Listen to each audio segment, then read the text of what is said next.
Mic's on, everybody? Okay, I will call to order Rolesville Board of Commissioners work session. I'll call to order the Rolesville Board of Commissioners work session. This is October 22nd, 2024. Just want to thank everybody for attendance tonight. I see we got a pretty lively bunch here in the chambers, so appreciate you guys coming out for sure. We do have one item of business we're going to have to take care of tonight, consideration of a reimbursement policy and continuation of a public hearing that we had, or legislative hearing. So we do have two of those on the agenda first. Before I start, it is a work session, so we don't have public comments tonight. But I do want to recognize Yvonne Hopkins in the room today. She can, and you guys can meet, talk to her. I know you've seen her on TV a lot. She's been on TV a lot in the last few weeks. She's running for District 35, I believe. Is that right? District 35, NC House. I think that's the district that Terrence Everett had. That is sitting in currently, so it's his seat. So welcome.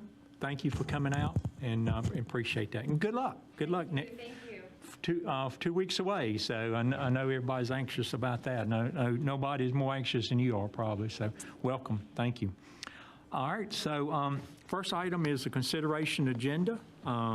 We got, like I said, one item of new business, and then 3 other items. We're going to get a report from the Downtown Development Association and a report from the Affordable Housing RFP group, and a Main Street project update.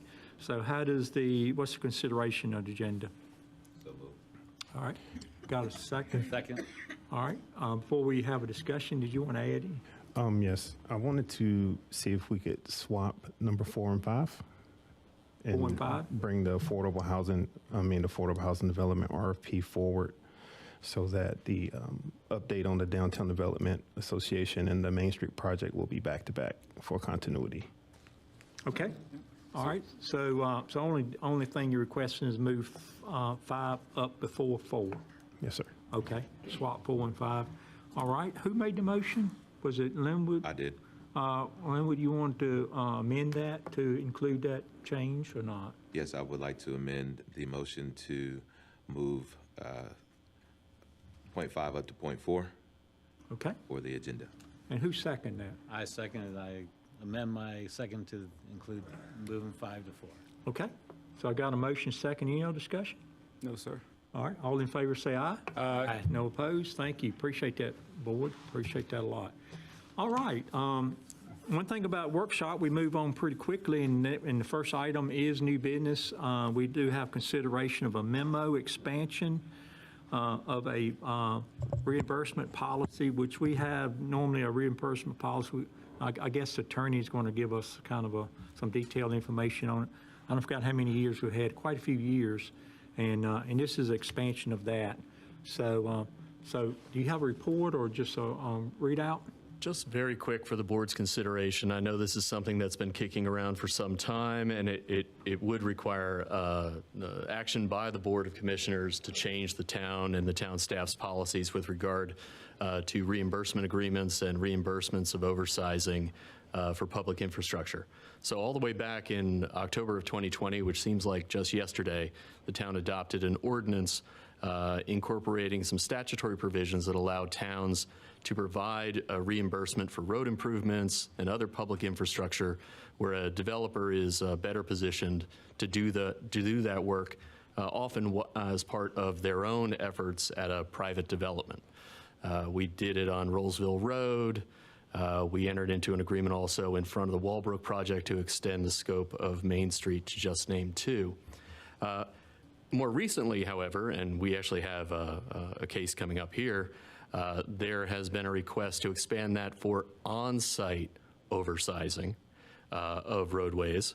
And the one in particular that came to the attention of our elected officials and the manager was the proposed Fowler Road thoroughfare running east to west through the center of town. Those properties along the way, it's unlikely that any of them individually would require a large thoroughfare for their own project, but in terms of future planning under our comp plan, it's likely that we would want to acquire 110 feet of right-of-way so that at the appropriate time that can be built out. But that's not off-site. So off-site reimbursement is something that the town may be required to do, but on-site reimbursement is often something that a developer does as just the cost of doing business as they develop their property.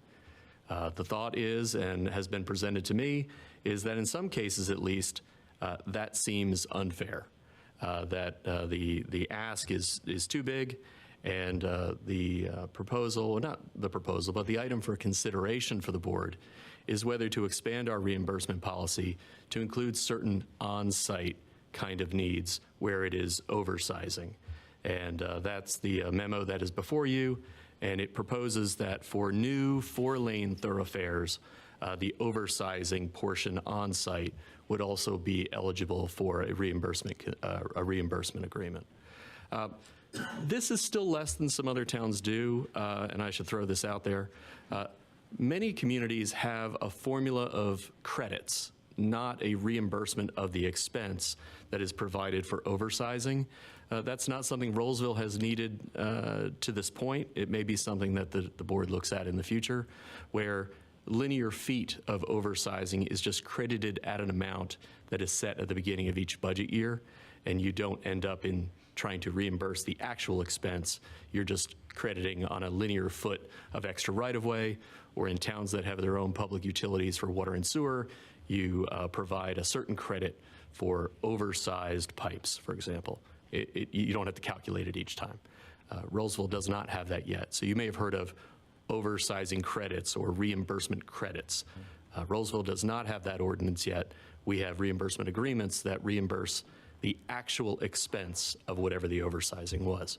In this case, it would be excess acreage provided wider than what the project would otherwise require. That is a very fast, I don't think I used any periods in that ramble. And if you have any questions, I'd be happy to take them. Yes, sir, just one. How does this benefit the town of Rolesville? In terms of the benefits to the town of Rolesville, it would accentuate your ability to help future planning because you're acquiring the ultimate right-of-way width, and you're also not unduly burdening certain properties that have these features in our comp plan that would prevent them from being developed in a timely way. In some communities, you might not have to worry about it as much because they are going vertical and there's such an intensity of use that it's not really a big deal to provide the extra right-of-way. For much of Rolesville, our densities are sort of moderate, and so additional right-of-way or additional sidewalk or whatever the additional public infrastructure is may be a break-the-deal kind of expense. That would be the pros. Okay, thank you, sir. And if I could add an additional, when you look at our comp plan, we have certain corridors or what will be future areas of business parks or expanded areas across 401 that this type of policy would indirectly kind of, for lack of better words, incentivize. It will just assist in the development of those areas which are a little bit further away from our town center. And so it, as our town attorney alluded to, it just makes it, it brings some of those things that we want to see closer to us and keeps it from being put off further into the future. As you know, there have been several projects that we've tried to do around certain corridors that haven't been successful because of some of the undue pressure and requirements for some of those roadways and such. Thank you, sir. Any other discussion? If I could, Mr. Mayor, my understanding is it's also Fowler Road is part of our community transportation plan. Yes. And the plan all along was a 4-lane road. We don't need it today. But in this project, you know, the opportunity exists for the easement right away for the 4-lane for the future use, and that is over and above what the project normally would cover for an expense. So, you know, it makes sense for the town to look at reimbursing in some fashion the developer for this project, just to make it easier for us down the road to fulfill our objective with the corridor going down Fowler Road. And on that point, I should clarify, the motion that is at your place that may or may not be appropriate following your discussion uses the language that this sort of on-site would be available for all required oversizing of new 4-lane thoroughfares as shown on the Rolesville Community Transportation Plan. So that would be broader than Fowler, as the CTP does show more than just Fowler as a future 4-lane. Any other discussion? I guess a couple points I would make. You know, we've been talking about Fowler Road. How many years now? Who's been on here the longest, Paul? You maybe. How many years have we been talking about Fowler Road? It's been a long time. And we always knew that, you know, it's going to be hard to put in because it's, I think the price in 2019 was $44 million for Fort Fowler Road. And with the, you know, escalation that we've had since 2019 is, or was it 17? Maybe 17. Since then, it's really expensive. So, you know, do we take a skin in the game, I think is what is being asked tonight. And I guess the second thing is, you know, it's difficult for this 150 acres. How's the little smaller acres that's going to be going through there, how are they going to deal with it in the future? Because, you know, it could end up dead end if no one else can help with it, you know. So just a couple considerations. So any other discussion? Any other discussion from the board members? All right. Well, I entertain a motion. I'll move adoption of a new town policy to provide reimbursement from transportation fee credits under Code Chapter 52 for all required oversizing of new 4-lane thoroughfares as shown on the Rolesville Community Transportation Plan. This policy would be effective immediately. Second. Okay. Got a motion, a second. Any other discussion? Not hearing. All in favor say aye. Aye. Any opposed? No. Okay, I think 4. Where were you at, Lemon? I was aye. So 4-1, and Commissioner Vilga opposed. All right, thank you, board, appreciate that. Yes, sir. Okay, next item is continued legislative hearing for REZ 2401 and ANX 2402 Mert property. So I see Meredith is up, so go right ahead, thank you. Thank you so much. Good evening, Mayor Curran and Town Board of Commissioners. For your consideration this evening is the rezoning and annexation for the Merritt property, and we are continuing this hearing from the September 17th meeting. Just to reorient everyone, this rezoning request is for 150 acres, and that is 6200 Emily Lane, a portion of 1224 Rolesville Road, and a portion of unaddressed property on Lewisburg Road. And the request is to change the zoning from residential low to residential high and general commercial, both as conditional zoning districts. So at the hearing on September 17th, these were the notes I made when you all were talking, and there were 3 things that came up that you all wanted the applicant to address. I'm going to go a little out of order. I'm going to start with the middle bullet. One of them was to show the parkland, and the applicant has been working with our Parks and Recreation Department. And the image in the top right-hand corner of the slide is a park concept plan for that northeastern corner of the property. So that item appears to be fulfilled. Also with Parks and Greenways, you all had mentioned you wanted to see greenways and side paths on the concept site plan. And side paths are required along Fowler Road. And the applicant has not provided an updated concept site plan. However, it's definitely worth noting and important to note that the applicant would not be able to move past any other development review step without showing the side paths. So the next development review step would be a preliminary subdivision plat. And in order for that step to be approved, the side paths would have to be in the plat. After that would be construction infrastructure drawings. Again, the side paths would have to be included in the construction documents and obviously in the final plats that would come at the end. So again, no updated concept site plan, but safeguards with our ordinance requirements in the next development review steps.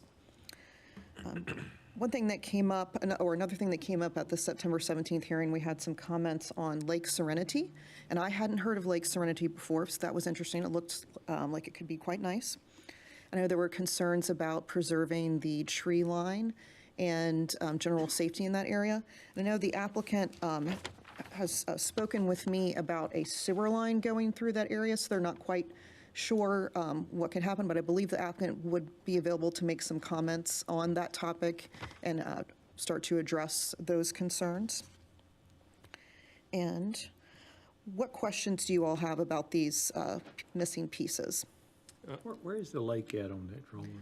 The lake, let me go back a slide. The lake is, it kind of goes off right And in the corner? in this area. You can see it better up there. So the southwestern corner below the property.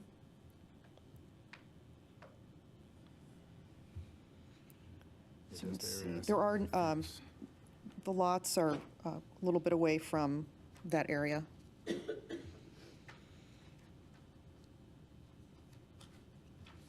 the area ask about safety? I'm interested in the sewer line conversation, honestly, because that seemed to be, that's going to be, I'm wondering more about that. And then, if I heard you correctly, they are going to be keeping the tree lines as the homeowners have also asked. There's no. Sure. There is a stream buffer, a riparian buffer. You can see colored the darker green here, and trees would be retained in that area. And the applicant can certainly answer any additional questions or provide some more information if needed there. So was any of this a requirement to talk about, no, that's the wrong one, the use of the park? That wasn't submitted in writing? This concept plan has been submitted through email, and there's been extensive conversations with some Parks and Recreation staff on that. The applicant may need to clarify more on that because this has not been submitted as a condition. And greenways and side paths on concept plans would be approved by staff, correct? As long as it met its criteria, it wouldn't come back to us to see those. Right. We would be reviewing that. Our technical review committee would be looking at that, as I mentioned, with the preliminary subdivision plat and the construction infrastructure drawings and the final plat to make sure those pieces were there. All right. Can't get by without them. They're required and important. Yeah, they're required, but I'd like to know where they're going.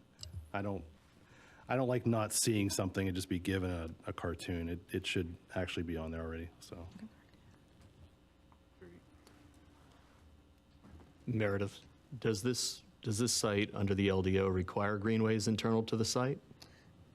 Great question. Not what we're looking at right now. Previously, with the initial application, the property that's unaddressed on Lewisburg Road was a larger piece. And if you can see my mouse here, the property went past where this stream buffer is. And as per the town's greenway plan, a greenway is required on the western side of this stream buffer. So since that portion of the property is no longer part of the rezoning case, that obviously that greenway is not required. Thank you.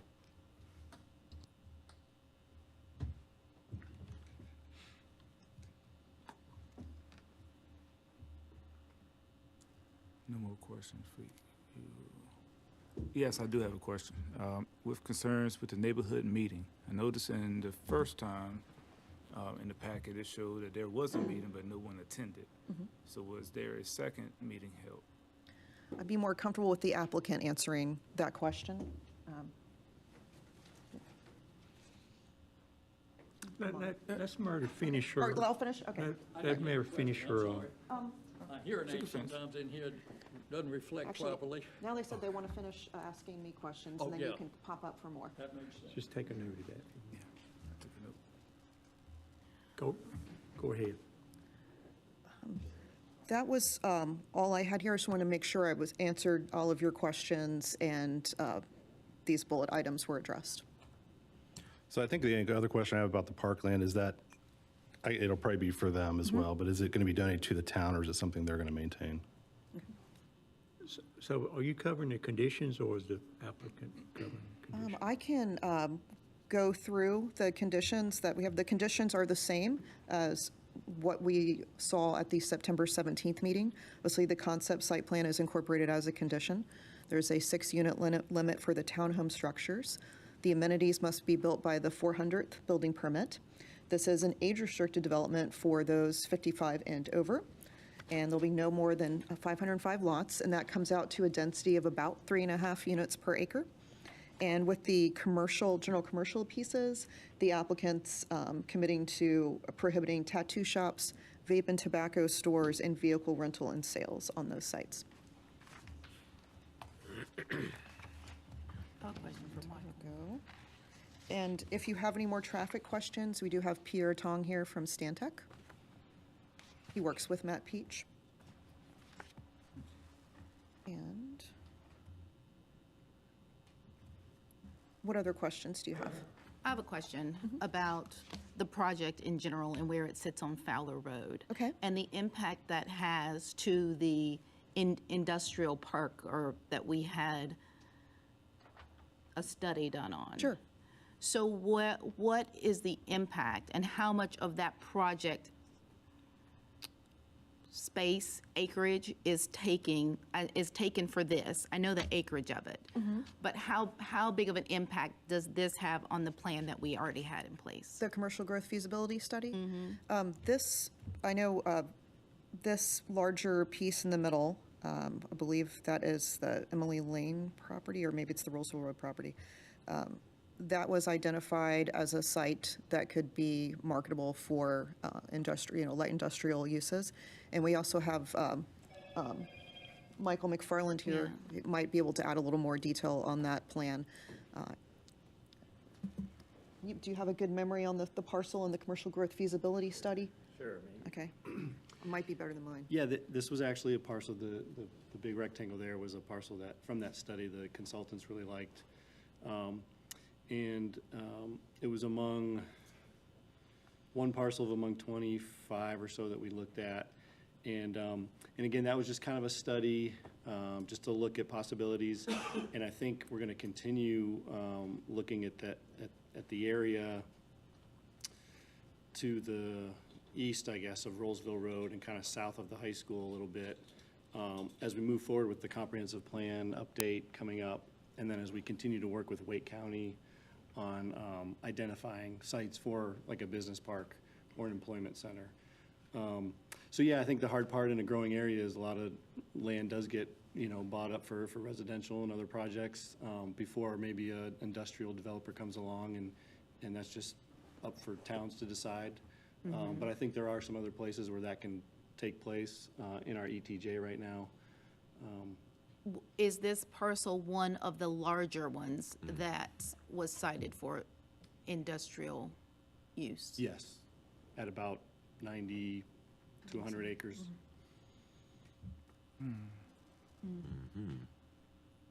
And how many more do we have that large? There were, Weren't there like 3? yeah, there was 3 that they kind of ranked that came to the top. One is on the southern side of town. That's about close to 300 acres. And we were looking at that for maybe some mixed use and kind of a lifestyle district as you come in from Raleigh. There's a few others along, you really want to, I think industrial's probably interested to go along 401, to not have to come too far off of 401 to go somewhere. This parcel's kind of across from the high school too, so that was going to present some challenges. So we kind of never got further along than the just identifying land process to Yeah. really look at the feasibility. Right. And just for what it's worth, we haven't received calls from industrial developers to say, hey, we're looking at this area. That was going to be one of my questions. Yeah, so, but I think there's some, we're starting to look at, and I'll propose for the comprehensive plan to start looking a little bit south and east of this area right now, if this proposal goes through. And then there's still some land there too, as you come in, like I said, from Raleigh and where 401 and Main Street splits. I think there's some farmland there. There's a possibility where we could do some nice things there with some commercial development, so. Thank you very much. We did, I had a real quick question. For that study we actually did, we did spend around $50,000 to do that study, correct? Okay. Yeah. Thank you. Yeah, I think to add some more clarity, and correct me if I'm wrong, Meredith, is the 100 acres on the Meredith property was never, comprehensive plan still says it's mixed use, like it's being presented, right? Right. It was just a study said it could be used for this Yes. in the future, but Yes. the board chose not to put that comprehensive plan in place at the time. We're doing a relook at the comprehensive study, all Yes, we've- total thing, right? Recently kicked off a comprehensive plan update. So we'll be looking at everything over the next But several months. if you look at it tonight, It's the still, Merck property is zoned, or in the comprehensive plan is correct from what they're asking for. Yeah. here's the future land use map, and the larger tract is designated as a mixed-use neighborhood, and then the two smaller pieces are designated as business park. So it's about 2/3 mixed-use neighborhood, 1/3 business park as far as the land use designation for this, for the subject properties.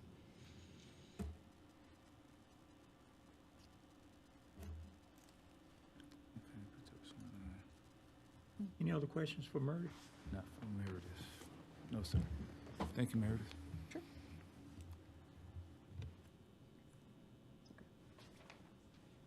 Let's see, so for the applicant, you were asking about the parkland piece, and there was one other question. Sewer. The sewer, thank you. side path And this and the piece. sewer. Okay, great. Thank you. Certainly. My name's Jay Galeese, American Engineers. I represent the client on this Merritt Move the property. mic a little closer to you. Hello. Is that on? I don't know. Is there a switch there somewhere? Should be on.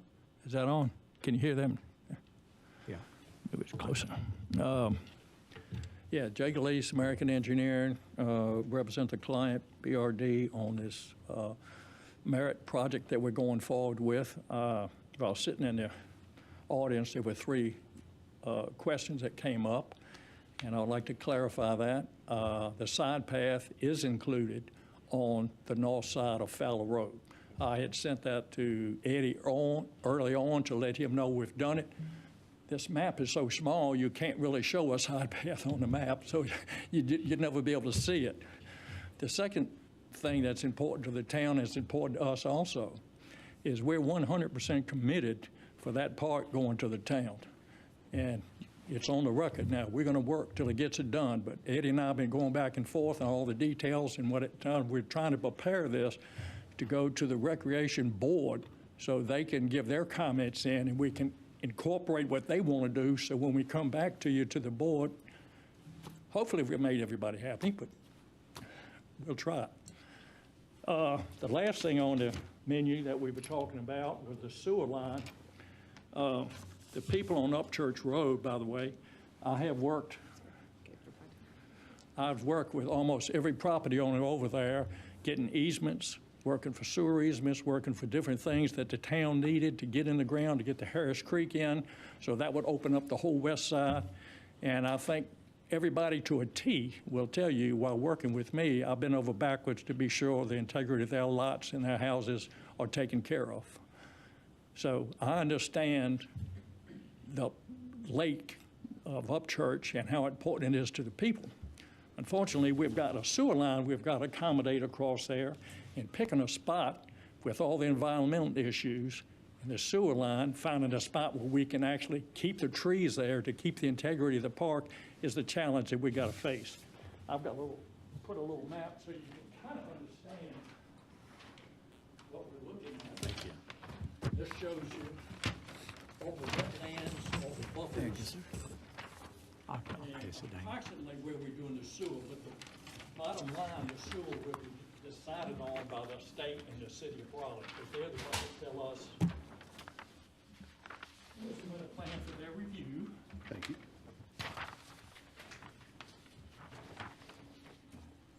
Thank you. There you go, Linwood. All right, next one.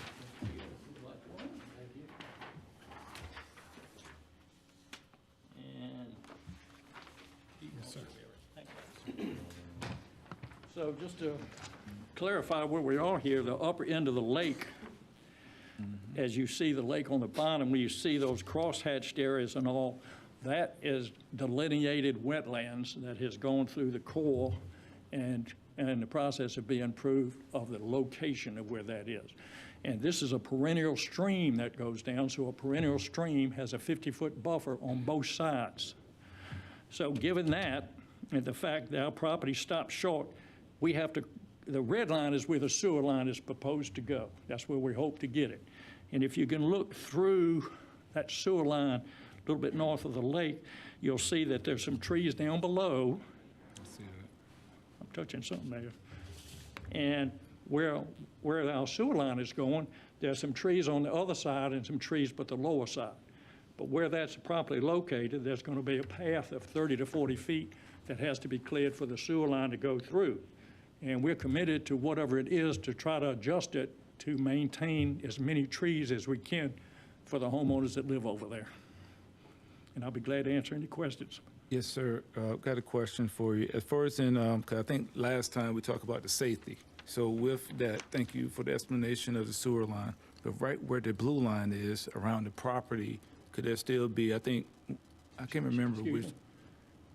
Where the blue line is? Yes, sir. I mean, that's the property line. Yes, sir. Could there be a fence still to that way to prevent some of the citizens that are going to be living there coming down to that We pond? actually haven't broached that problem yet, or addressed that. Yeah, I remember that when the residents had a concern about that Yeah, last but time. what we're trying to do is find out if the sewer line has to go north, so the easement is on our property line or down below our property line. But in that little area right there, putting a fence right there with, Depending on Yeah. the engineering, I mean, if you had to go south or north, I'm just saying still have some type of fence line. yeah, we have negotiated an As a easement buffer. for the property owners that live in there for the location of this thing right now. Getting with them, That's what one of the concerns of one of the citizens had last month, so just trying to yeah. get some clarification behind that. Well, we'd be glad to take that in consideration, but I'd like to be able to get the sewer line done and know where that's located so we can see how Yes. much trees are taken care of and what that looks like first. Yes, sir. Understood. Jay, it sounds like you're at the mercy of, you said state and city entities. Have you given any timeline at all? Have you been given any timeline at all on when you can, On this, yes, on the sewer line? on the sewer line? On the sewer portion, Well, yes. the sewer line's gonna feed the first part. If I had to tell you, the first part of the project, phase one will come in up near to one part and do a second part. And then this part over the fence, I mean, on the other side of the creek will probably come as a phase two or phase three. The sewer line has to go in up front to service anything on the front part of Rolesville Road. The sewer line is oversized, so it will serve other areas and other lands that are upstream of this project. I understand, but I think I heard you say that we are kind of waiting for how much of the lot trees we're going to be able to maintain. Well, we hadn't submitted it to the Corps or to the city of Raleigh. We just got this environmental issue back, and we can't design it till we stay out of the buffer and get out of the buffer for that thing. So determining where that is on the ground, have the surveys laid out, and then design the sewer line, run by it, send it to the city, and if the city okays it, then we send it to the DENR, Department of Natural Resources, and have their comments, and if they adjust it or whatever they have to do, then we'll have a final line and we can know exactly what kind of screening we can do to protect their integrity of the lake. And I think I heard, and please, if I'm correct, there was a problem with runoff as well in terms of being able to maintain flooding or issues with potential flooding as well. Well, we have to follow all the state, local erosion control, state, federal standards on all of that. I will give you a little history, and I think the gentleman down here can help you. From all the comments I've heard from the homeowners down there, that erosion that's down on that side that's backed up that you're looking at, almost every one of them said it came when 401 was put in. When 401 was come in, that thing just drained back down through and washed out some soil, made the creek bigger, and settled at the top of their pond. But what we're doing, we have to do the BMPs, the retention ponds and side things, so it will not go off the site. But if they get, they're probably not gonna get any flooding from us. What they're gonna get it from is what's above that's going on. The points going in, we're going in. Is it gonna change the nature of that? Probably a little bit, yeah. Thank you. Any more questions? I have a question, not pertaining to that stuff, but basically the layout of the property. I'm looking at a map, it's really small here, but it looks like, is it correct to say that all the units on here are going to be townhomes? No, the units down here are single family. Okay. And do you have an idea? So the map I'm looking at says 2-unit townhomes, 164, 3 to 6 townhomes, 114. So do you have a breakdown of single family versus? If you look at the layout, everything on the other side of this lake here Okay. is single family. Okay. That's single family. The towns are up in here and a little bit down in there. Okay. Do you have an idea of percentage townhome versus single family? Well, let me see, I think we have, I had it written down somewhere on one of the maps that they showed you before. I believe it's 225 single-family and 278 townhomes. That's what I recall. Where'd you get that from, Michael? From the reading in here somewhere. Let's see if I can find it. Now, most of those townhomes are gonna be 2-unit townhomes. Okay. They're not gonna be 5 or 6. The way your ordinance is written, for us to be able to sell them, we have to put them in as townhomes and not duplexes, because they won't get to the property. So what that does is separate, gives a good side yard, gives them individual entrance to go in, and works for everybody, I think. I think the biggest issue I have is with the amount of units. We're talking about age restricted, and we keep putting age restrict on everything, and then we're talking about 2-level townhomes. We're talking about, I don't know, I'm not 55 yet, but I know when I'm 55, hopefully if I'm still around, I'm not gonna be driving any less than I am now. So that's the biggest issue with me. Putting that tag on that and saying that, it just doesn't, if it was 65 or older, I see a difference there. 55 or older, I don't see a difference. And that's the biggest concern. I've never heard anybody say, man, I can't wait to move into a 2-level home. I've never heard that before, so. Well, we're only at 3 units an acre. This is designated for high density. Most places that develop anywhere from 3 to 6, 3 is usually low density. To y'all, it's not low density, it's kind of medium density. But what's going on, when you have areas that are designated for 8 to 10 units an acre, and you don't put them on there, that reduces your future tax base to be able to pay the bills, so you're losing income from where we stand and what you're doing. You can do 8 to 10 units an acre, beautiful, and get good products, get good things on the ground that gives you a tax base that's going to have to pay the bills down the road. So 3 units an acre, what's designated to go high density, I think we've done a good job of putting that together so it works for the town. Okay.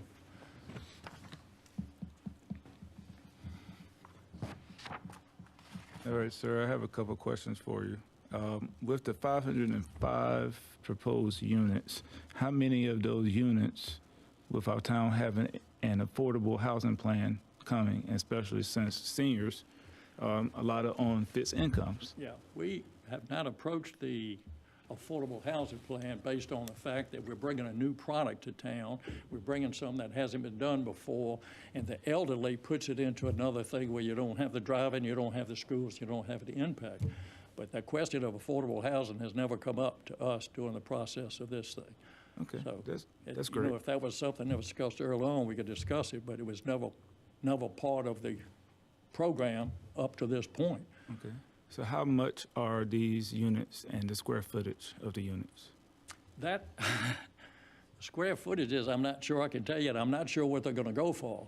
The price is based on how much they're doing for the lots. When you develop a community like this, whatever you have into the land and development usually works to about 1/3 of what the house is. So when you see a house on the market, that's 600,000, 200,000 of that is in preparation for the lots. So this particular site, we've had many challenges to overcome because of the rock. They were talking about, would this be better as an industrial? I can tell you right now, there's no industrial site that's going to ever look at this site because they can get land cheaper than spending $100,000, $150,000 to level it off for the rock. So it's just not practical to do that here. And we have been able to go through and work the contours to make the numbers work, where right now we're a positive project to go forward. But when you have that much rock that's right on the surface, it's a huge challenge. Thank you, sir. What's another question? Commissioner Sneed, you were asking about the units, the breakdown? I think on the TIA report, it mentions 227 units of single family and 278 units of townhome. Thank you.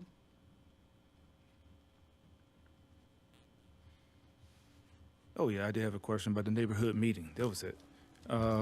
Last time we noted inside the packet that there were no attendance. Nobody. Question, were there another meeting held and did anybody show?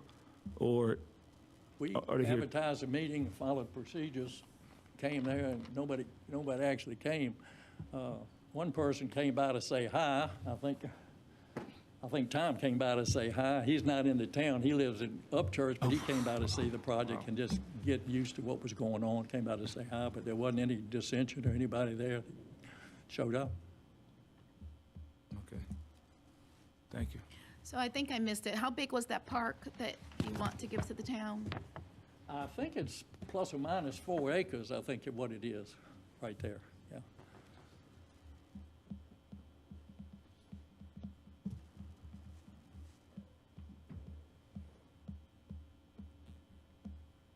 Any more questions from the board?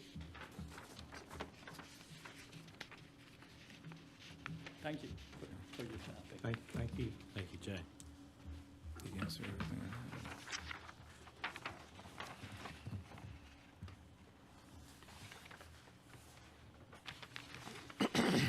Any more questions for staff?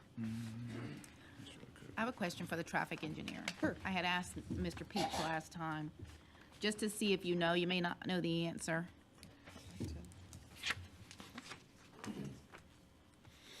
Hey, good evening. Hello, how are you? Good, how you doing? Doing great, thank you. So I had asked Mr. Peach last time if, based on the 55 and over communities, in theory, there's less traffic because people are older. Have the numbers been adjusted to today's standards of our older population Yeah, that you so- are aware of? So the Institute of Transportation Engineers has a specific land use code for senior adult living.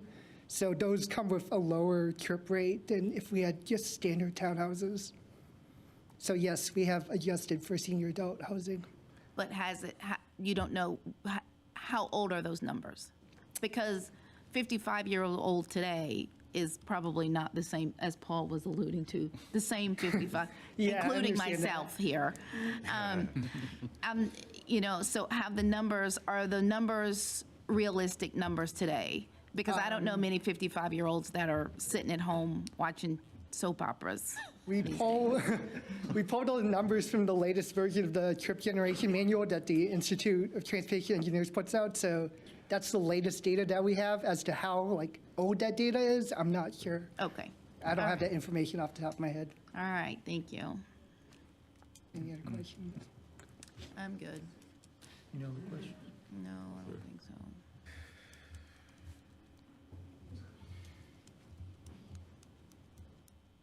Anything else? Yeah, this is a continuation, right, David? It was. So we- It was a continuation of the public Your hearing. comments from the public? You can. Okay. All right, let's do that, then, Murphy, and we'll bring you back up.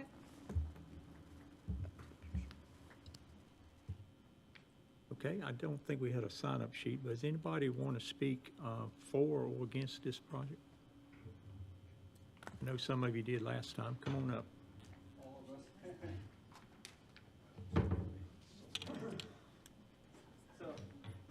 State your name and address again. Name is Kamal Agrawala, and then address is 5008 Upchurch. Let me just write that down here.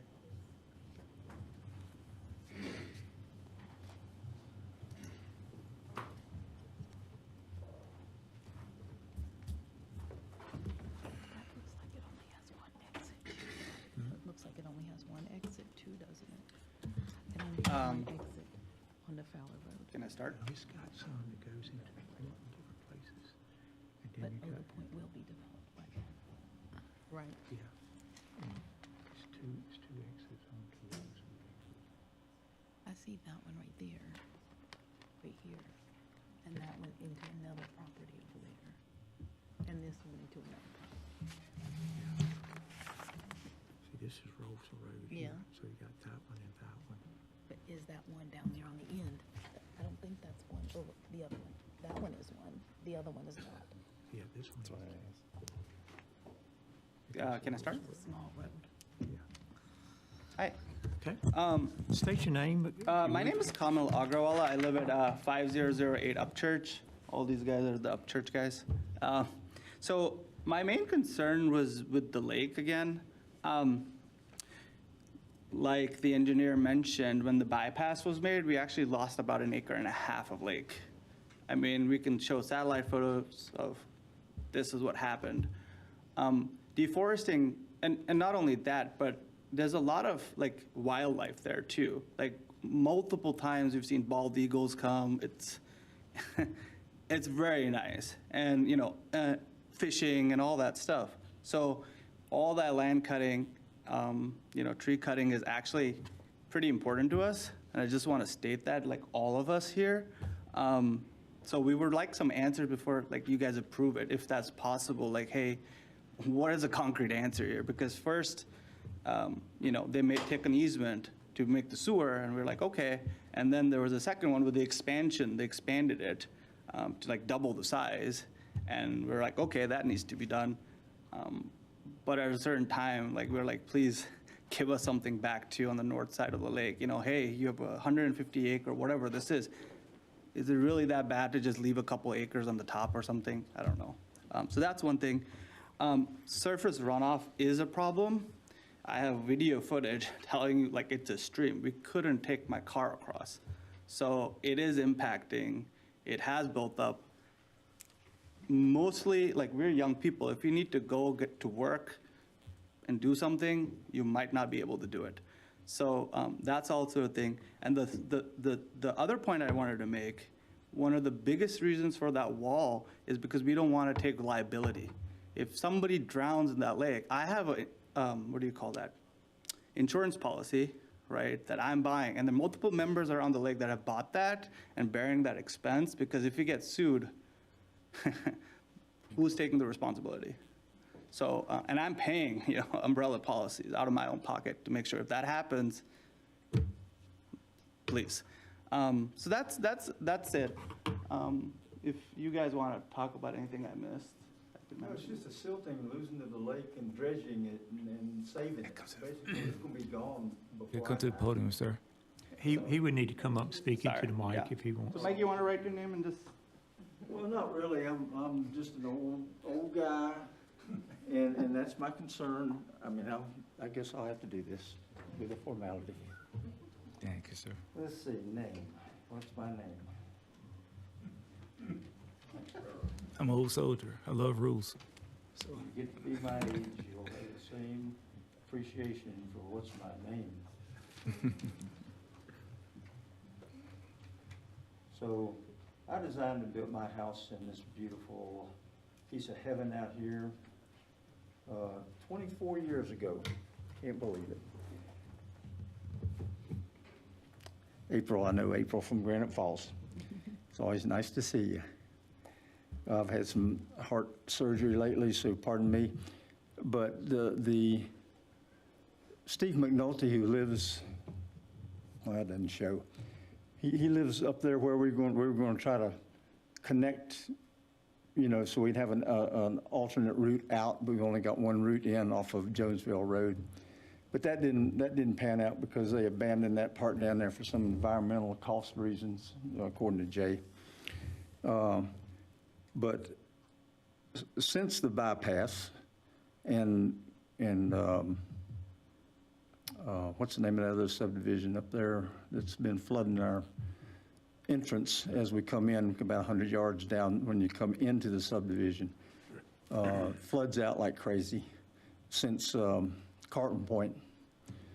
Yes, I haven't lost it all, but Carlton Point, when you come about 100 and so yards off the paved road, there's a culvert that's been there, and since Carlton Point, there was a dip in the road. Of course, it was always washing out, but there's a distinct dip in the road.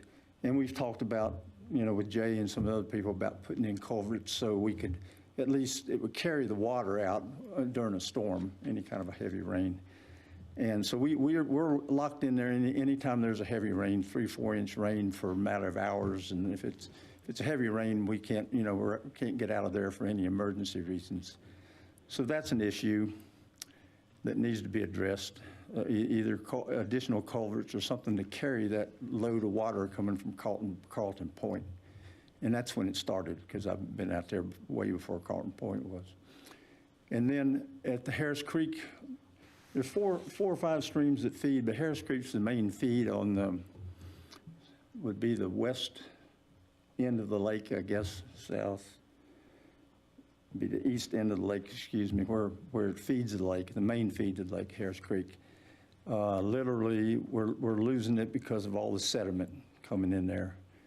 And we just want to save the lake and have somebody help us out. When we've had congressmen out there, Barefoot, whatever his name was a long time ago, and they said they'd look into it. Of course, nobody's done anything.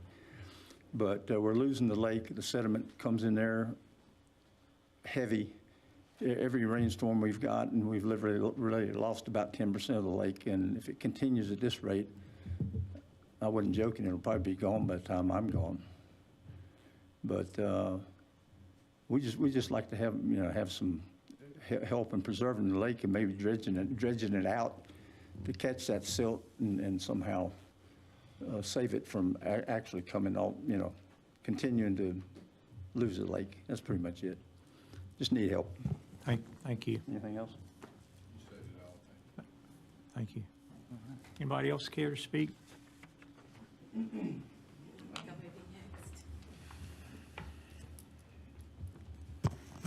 Good evening, Mayor and Board and staff and community. My name is Sheila Sutton. I live at 403 Froyle Court here in Rolesville. And in listening to the discussion about this property and being a 58-year-old who does not want stairs anymore, I do think if it's going to be advertised as 55 and older, we need to consider that. Because a lot of people, not even in their 50s, may not want stairs anymore.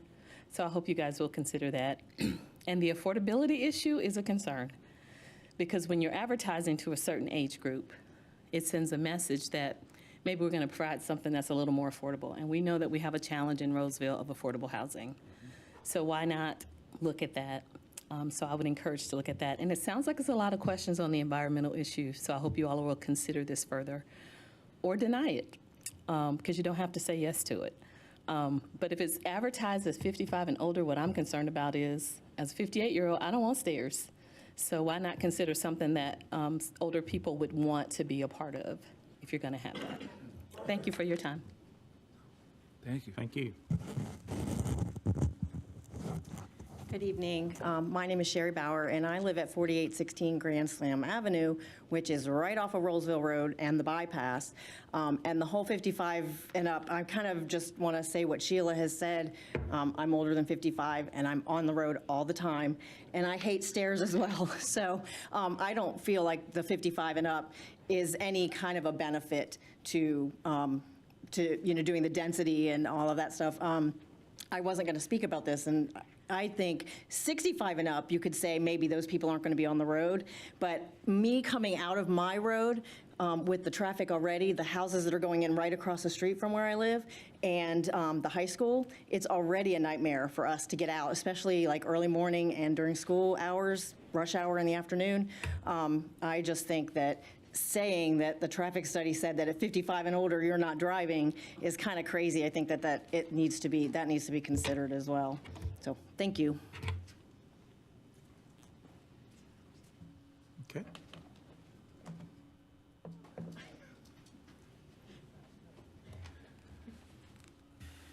Any other questions? You know the questions for Meredith? Thank you. All right, board.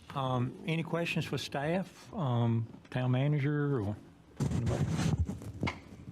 Got a question for Dave.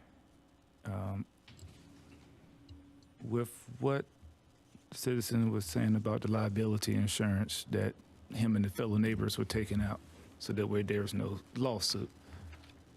I need some clarification on that.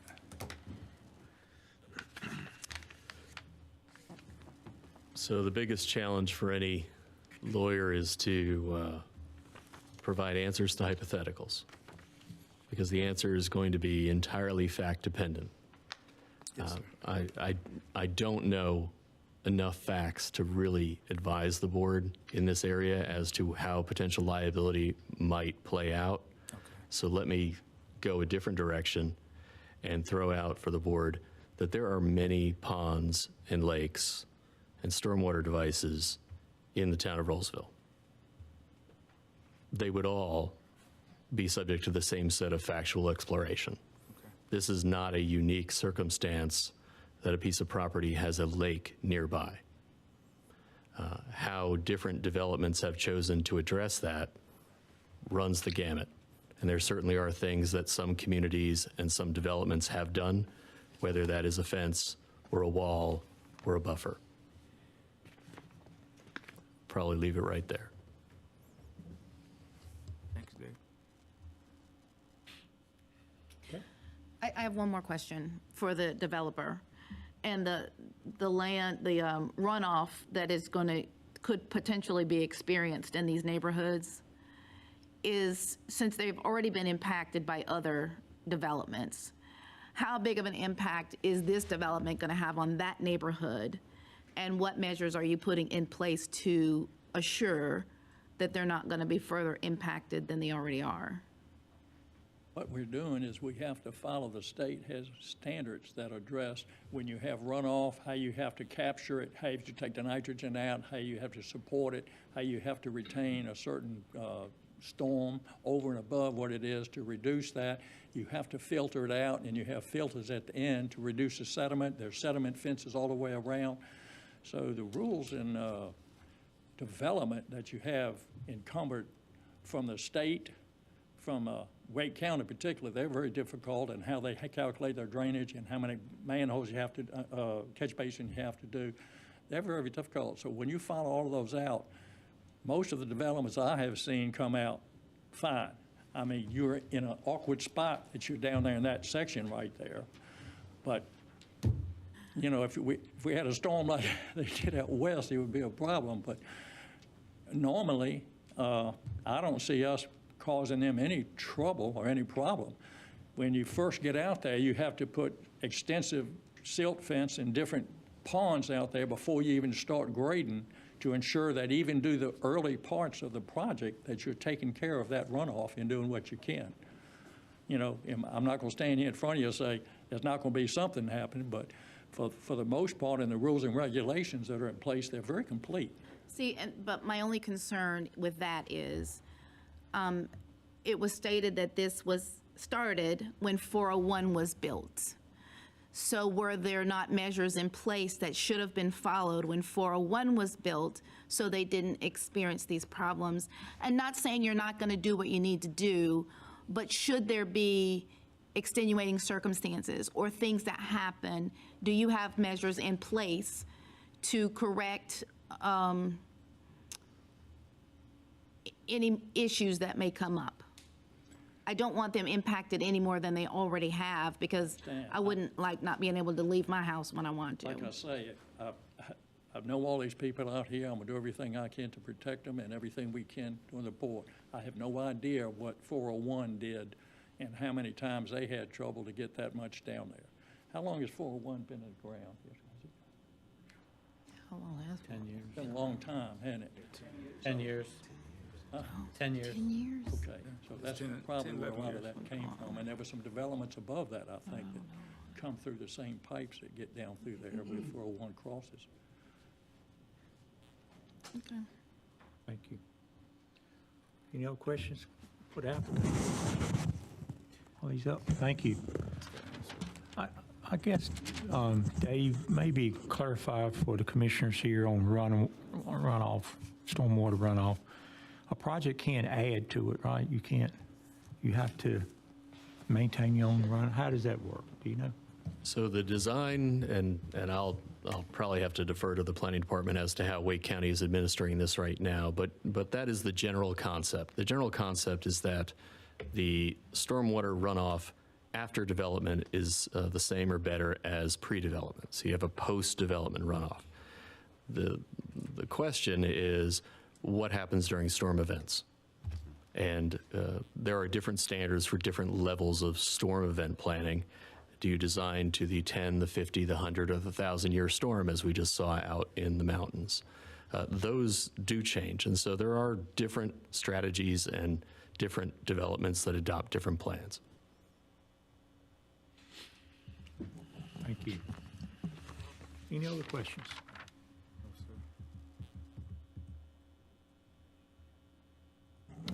Okay. What is the flavor of the board? I personally, Mr. Mayor, I think there's still many questions and we need more answers. And me personally, especially around the 55 and older, the pricing, the not really able to give any concrete information about how much land is going to be taken with the sewer, the traffic impact analysis is just some questions that I think that we need a few more answers on personally. So today I will be a no. So I would like to say that we need to motion on to a hearing for another session, please. So, yeah, so get an idea of what Commissioner Long, was that a request for a continuance? Yes, motion to continue the legislation hearing and other further consideration for RAZ 2401 and Annex 2402 for future date certain to Town Board of Commissioners meeting.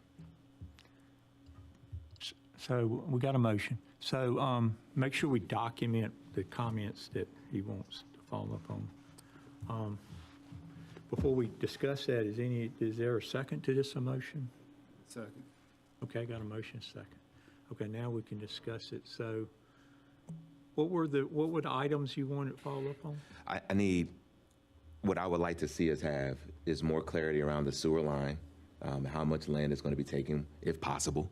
I think that's an ask of the community. I think that is worthwhile. Personally, I'd like to have some more assurances around the runoff. With not being able to leave your house after torrential storms, I'd like to have more investigative work there. And then, most importantly, the pricing piece of it, and the storage. We're talking about senior housing at pricing that is not going to be affordable. I think we need to really make sure that we have that etched in stone, because at this point, I'm not a fan of the way it's going, just personally. Yeah, and I think maybe when we come back, if the board do continue this, is not leaving that house comment is way down towards Jonesville. It's not, it's like they said, it's Carlton Point. Carlton Point. Mm-hmm. Which is a different stream altogether, right? I think they're nodding their head. This doesn't have anything to do with them not leaving home. I think that was just from a past. No, I understand that. But how can we say when they start doing more construction, it's not going to get worse? And I just think that if we could have some sort of engineering assurances, if possible. It's only if it's possible. No, it is. Any other comments? Or? Well, I mean, we have regulations in place that are supposed to ensure that that doesn't happen. I don't know what happened in the past. It seems like if it's as bad as they say, and I have no reason to doubt it, there's action to be taken against that development because they obviously didn't follow the regulations, and there's some, opportunity there to get that corrected, if not a remuneration as well. Can we decide on this development based on past practices of a different development and a different developer? That's everyone's call, but, I don't think this developer should be tainted with some past practices of a different developer.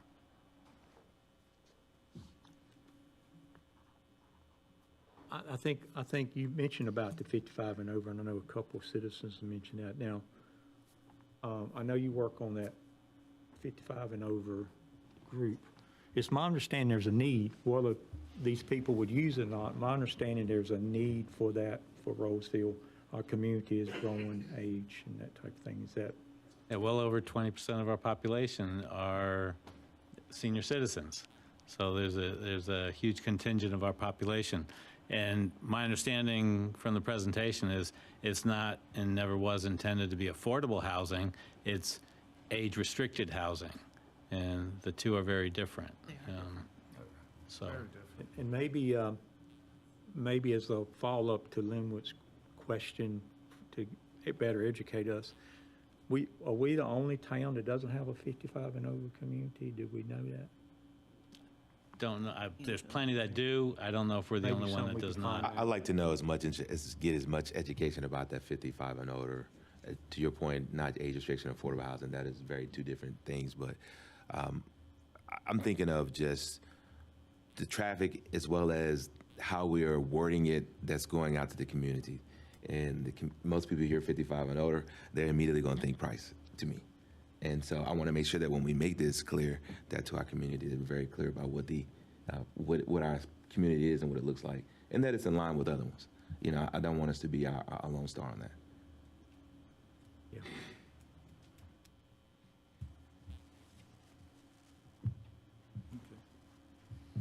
Any other questions? So you got your assignment if we vote on this? David, any other questions before we vote on it? You got what's being asked? The applicant certainly has an opportunity to answer those questions, I assume. But from your perspective? I'd leave that to the applicant and to the staff if there's a way to answer these questions at the zoning level. If there is what we normally see in these circumstances is solving commissioners' concerns with zoning conditions. And here you have very few zoning conditions. It's pretty short because much is being left to the site plan process, which is a staff LDO process. Okay. Any other comments? All right. Well, I'll ask for a vote. All in favor of, I think it was number 4, Linwood, is that That's what correct. you said? That is correct. I think been a motion and a second on number 4. All in favor, vote aye. Aye. Any opposed, likewise? And we'll need a follow-up motion with that date. Is that going to come back at your next business meeting, or will this require more time? That's up to you. When can we bring it back? How much time? We can confer with the applicant. The recommendation is for the business meeting, but we can follow up with an update to you all. We'll need to do it now in the open meeting, or we'll be advertising and restarting this process. Next meeting? Yeah, the business meeting will be sufficient. The next meeting will be the business meeting. And that's It'll be the November, 3rd of November. November what? The 3rd. November the 3rd. No, right. No. It's 5th. Sorry, that's a Sunday. I may be at church. Not the 5th, is it? No, not the 5th. That's the election day. 6th. Right. Wednesday.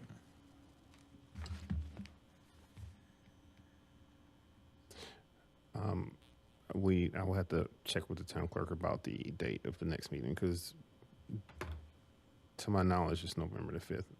I think we typically shift to the 6th. Huh? I'll check.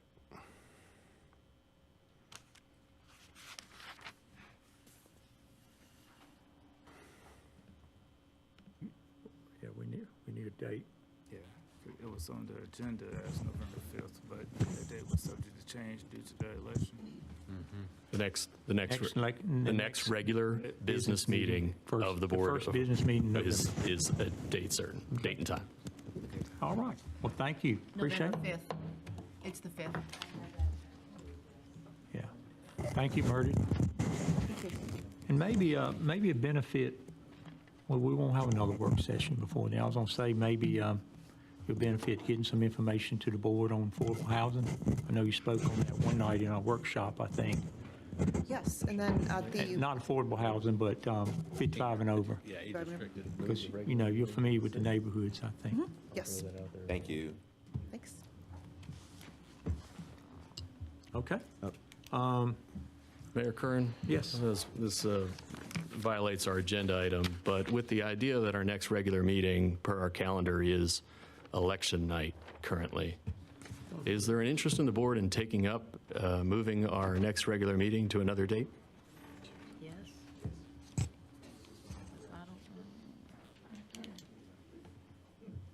Yeah. Either the 4th or Exactly sure how. I think we did that, but we did that last month for some reason. It ended up being, Yes, so last month we moved to another week Yeah. because National Night was on that Monday night. Right.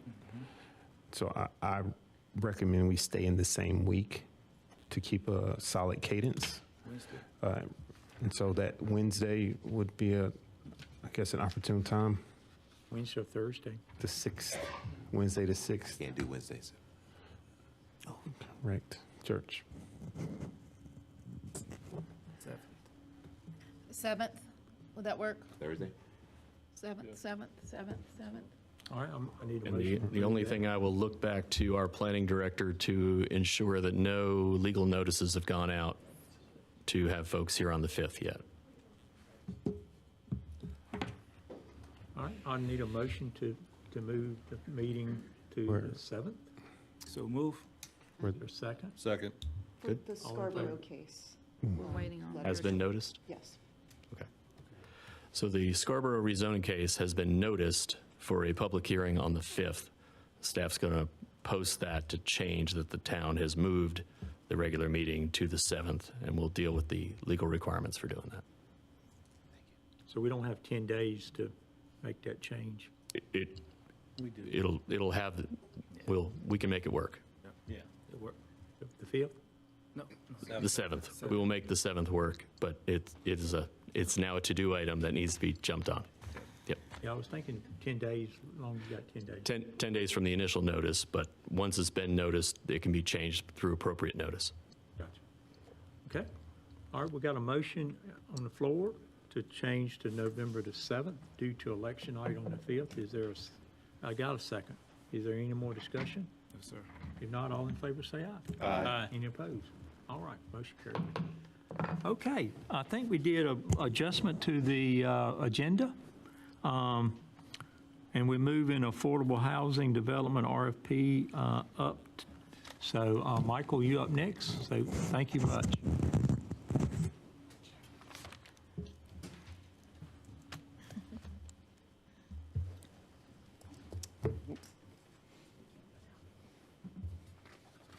Good evening, everyone. And tonight, we just wanted to take a few minutes, so just some background on this item. Staff had developed a request for proposals for an affordable housing project on the 6.5 acres right behind us here, right behind Town Hall. That's town-owned property.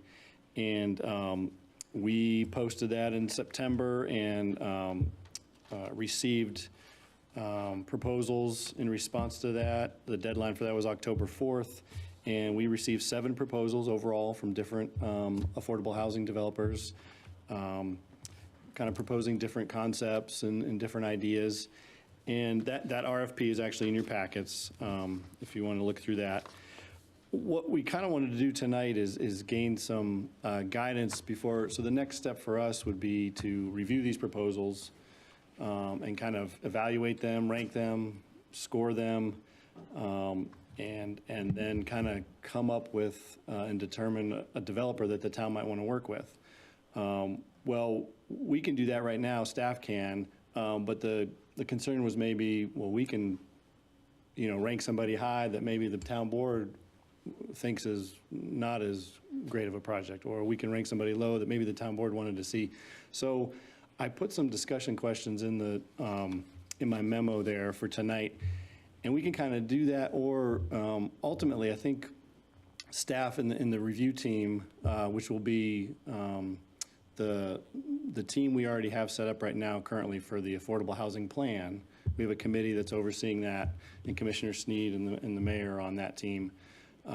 We were going to use that group to be the evaluation team for these proposals. That involves planning department members, myself, and we've also invited Mark Perlman, who's with the Wake County Division that oversees affordable housing. And he's with us tonight in case there's any technical questions that maybe I can't answer. He's a subject matter expert. But before we kind of did that, we just wanted to kind of get some guidance and some input from the board maybe on what everybody would like to see there. And ultimately, was there anything that you definitely don't want to see? As we're looking through these 7 proposals, are there any deal breakers? You don't want to see this, or is there are there any must-haves? Like, we definitely want to see this no matter what. And we kind of just don't have that guidance yet. We're going to evaluate the proposals based on a number of different criteria that has to do with familiarity and knowledge of doing this kind of thing in North Carolina and even Wake County, the developer's qualifications, their relevant project experience, past successes, maybe in North Carolina, and just their overall approach to the project, their understanding of what we want to see there. And then also their kind of vision and their concept plan for this 6.5 acres. So I guess, one question would be how, so the plan would be that staff and this committee, this Affordable Housing Committee, would take another couple weeks here to review these 7 proposals and bring back and rank them and score them and maybe bring back the top 2 or top 3 to present to the board. Or, I don't know if there'd be an interest in seeing all 7 and having a session where the board gets to see all 7. Or would you like to designate, right now, as I said, Commissioner Sneed and the mayor are on this committee already. What about a summary of the 7? I mean, if we could just get something like that, just an overview. Like, I don't need the whole packet, but I mean, if it's something that's, are there any of the 7 that don't make sense at all right now? I've just kind of gleaned through them really initially, so I don't know yet. All right. Yeah. Okay, so. Yeah, because I mean, I think everybody should probably have eyes on it first, just to make sure we're not missing something.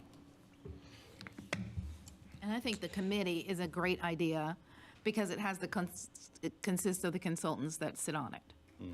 And this is what they do. Yep. And they have looked at Rolesville, and I think they had some ideas possibly for that area or some thoughts about that area. So I personally think that is a great committee to take a look at it, at them. Is this where we're talking about the citizens being added? Yes, we'll be engaging certain some residents in the Barrington community to ensure we get their input because due to its proximity to that community, we know that they will have some questions. So the mayor has previously worked with that community and offered up a few names, and so we'll start with those residents and span out if they're not available or if we feel like it doesn't capture enough of the perspective of that community. Yeah, I don't, being so close proximity to them back here, I don't think we can exclude without them. Correct. We'll have something like we did tonight, we really need to get them in front of the idea before we get too far down the road. Because this is something different, just like the 55 and over community is something different. This is a different type of thing, and we just need to get the citizens involved in it before it gets too far. So one thing I realize that the question that Michael asked is a bit ambiguous, and some of you don't want to say certain things. But I'd like to hear each one of your feedback, in all honesty. And so the purpose of this is to get a better understanding of your vision so that we can bring up kind of like a prioritized list. And so if there's something that you're saying I'm against, but you see a proposal that convinces you otherwise, you can definitely course correct that later. We don't want you to think that what you say right now is law, because only thing we'll do is just review those things, prioritize them, and bring them back to you and say, based off what you have said. We have our own kind of internal things that we've gleaned from our past conversations about like specifically affordable housing. So we know that internally, staff-wise, it will be very hard for us to stand up a human services or affordable housing program. And so we are thinking in our minds that if someone comes forth with a proposal and they're partnered with an organization to help provide ongoing support, that would incentivize that idea for us as staff. So it's more so some of these conceptual ideas you may have heard about, or things that have kind of pinged you as not a red flag, that's a bad word, but things that could be a con to think about that we're asking you for. We know that we have a veteran population. We know that we have a senior population, an aging community. And so we know that, right? We know that workforce housing has been a topic. And so maybe it's not necessarily restricted by income or age, but it's by profession. So if you are a teacher or if you do work in a certain proximity to the area. So those are things that we're thinking about creatively to kind of shape our lens as we review them. But if there's anything that comes to mind, you can feel free to state it now or shoot us an email. But we would like to hear from each one of you, since you all kind of make up that shared vision. We don't want it to happen or be reviewed in kind of the vacuum of the committee. We still want to make sure that we're getting as much traction as possible to bring back the proposals to you. I definitely like the idea, sir, of what you were just saying about workforce housing, to making it affordable, because we still have some of our teachers that can't even afford to live in Rolesville, right. Some of our law enforcement, and it's sad. So anything that we can do as a board, as a town, to make it happen to where our workforce can live, play, shop, everything here in town is definitely a great start. So definitely bringing this to our attention so we do something about it and be proactive. Being reactive, good decision to never make. So the Granite apartments are workforce housing apartments.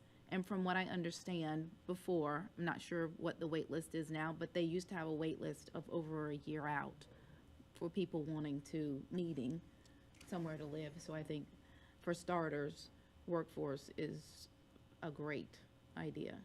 100% agree.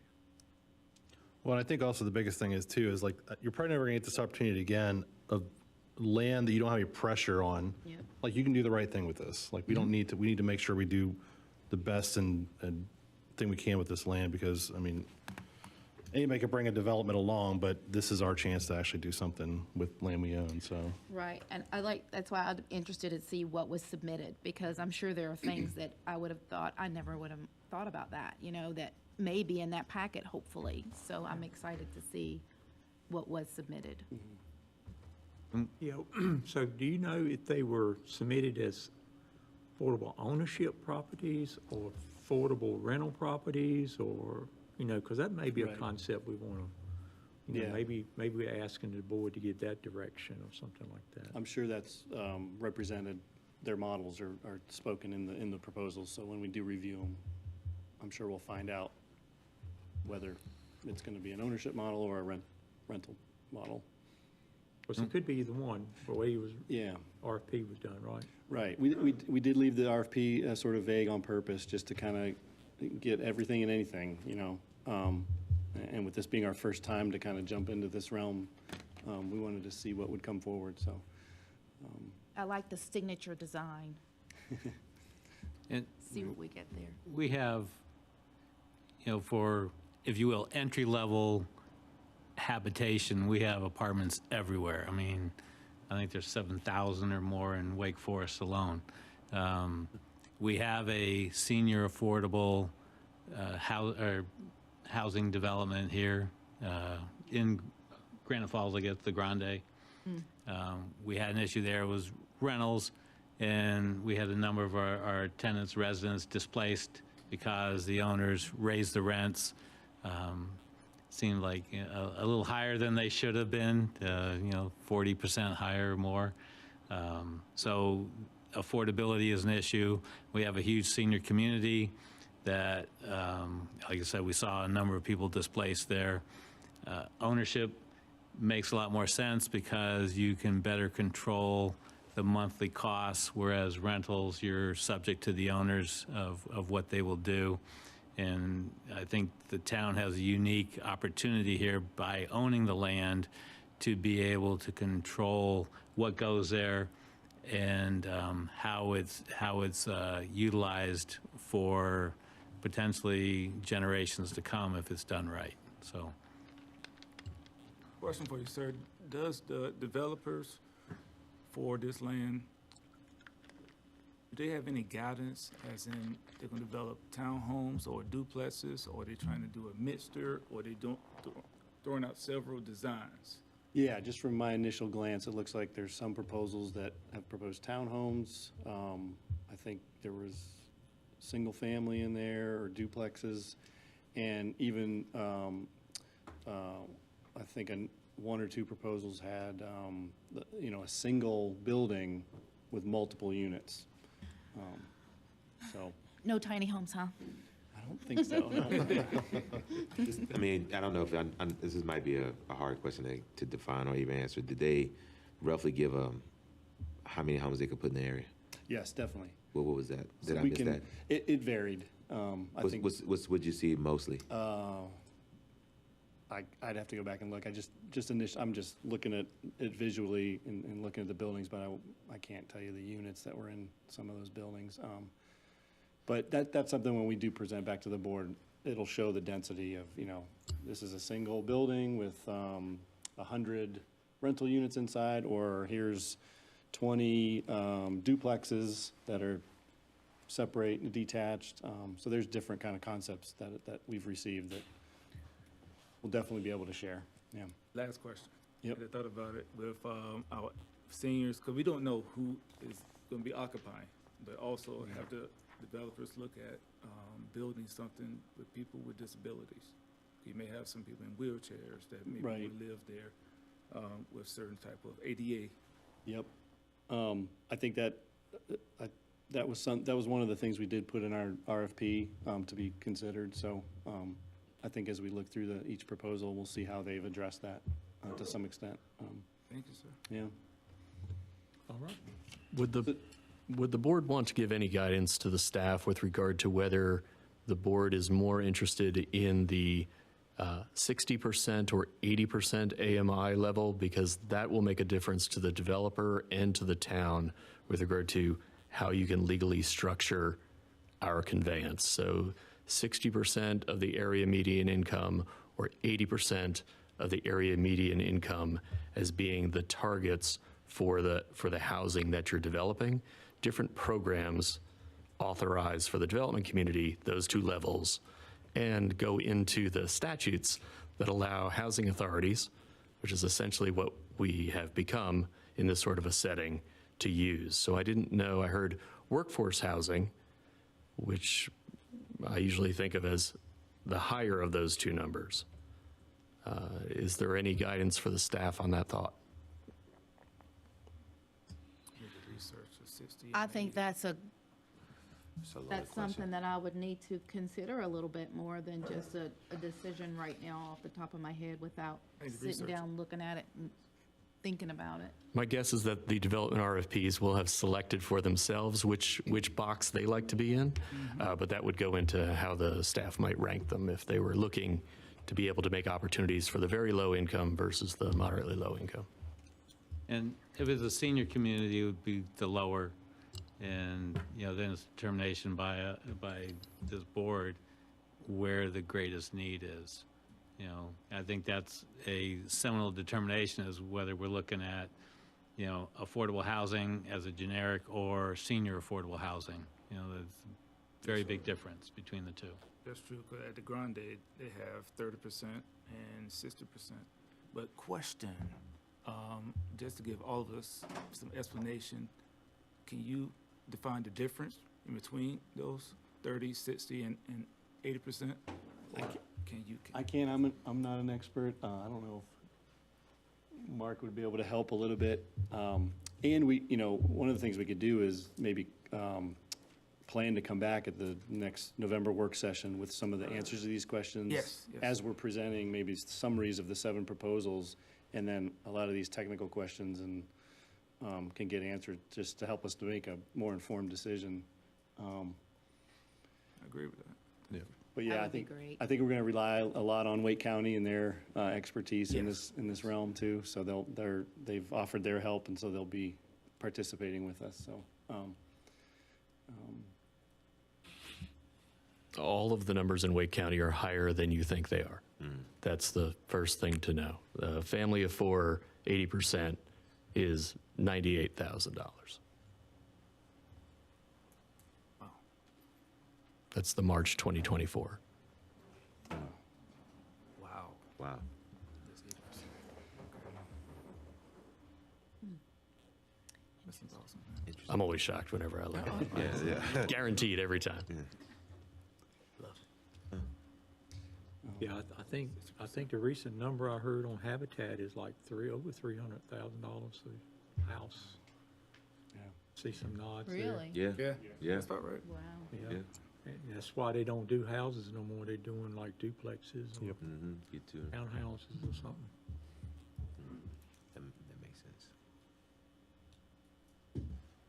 Because, it's all has to do with land. Yeah, in the market. When it's $100,000 an acre here, The higher the land, the less house you get. do what? I said the more expensive the land, the less home you get. Yeah. And one other item I just wanted to bring up to everybody's attention, the adjacent veterinarian hospital. So the owner has reached out to me over the years and just has kind of asked about this property, and so he submitted a letter for your consideration. So that might be something we want to, or the town would want to think about as we look at future development of this property. Just considering his request. Or I don't know if there's a mechanism where if we do have an affordable housing development there and convey the land, if there's any way to kind of encourage that. Certainly easier if the town retains ownership. Right, yep, so. Has he stated a portion of the land? Has he stated how much land that he's interested in? I think very little, around maybe a half an acre to an acre, I believe, maybe less. I think the interest there is just that he's doing well, and would like to expand and needs more parking. Yes. And of course, that road there kind of going into the parking lot is a gravel road right now. So if there was I think there's an interest in gaining more parking spots and even expanding that building there a little bit, but. Very good. But yeah, give or take around a half an acre, I think. If we carve out, say, a half acre like Michael described, and that would be subject to upset bid, whatever he puts in for it, wouldn't it? Correct. Unless the statute applies, anyone to whom we would sell our real property or any other asset would need to be sold at fair market value. And there's a number of different ways that can be worked out. If I remember correctly, when this individual first made an offer or first inquired as to whether there might be a possibility, the board was not interested as it could compromise the marketability of the remainder, which is unknowable in the abstract.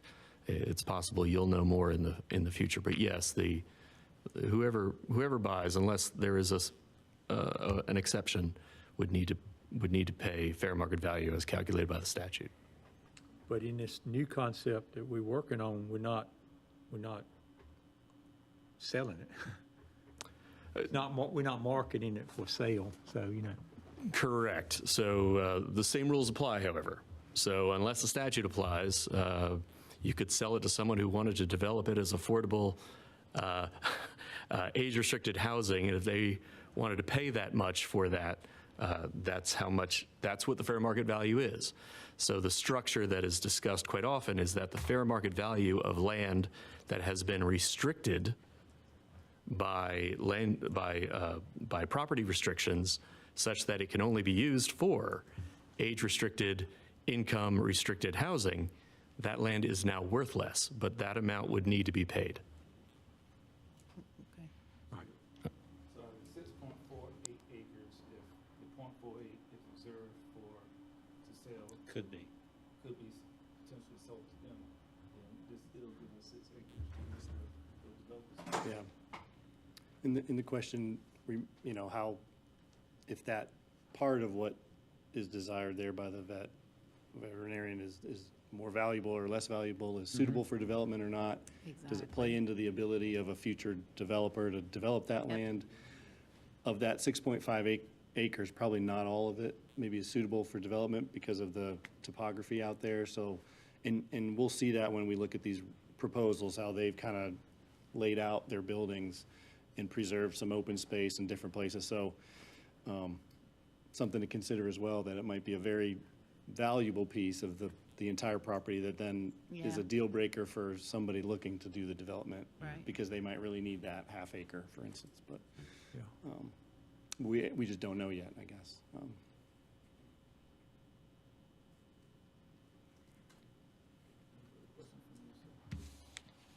I think if the town manager agrees as well, we can plan to bring this to the next work session, present a summary of the 7, and then kind of the committee's recommendations are just some key highlights of everything, and then hopefully be able to have experts here too to answer some of those different questions about the 60% AMI and the 80%.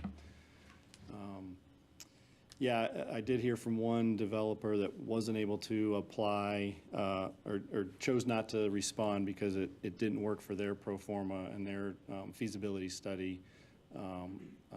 They said that it would have to be really high density and then also take advantage of some grant money or other funds that the state makes available or the county makes available. So that's a consideration too, where I don't know if there's an ask like that yet in any of those 7, but there might be an ask of either the land needs to be given to them for $1 or made kind of like a donation, or Wake County would need to participate and help out in some way with some funding. So, but we'll have that information too at the next time. So can we do that a little bit different? Can you give us the summaries soon? Yeah.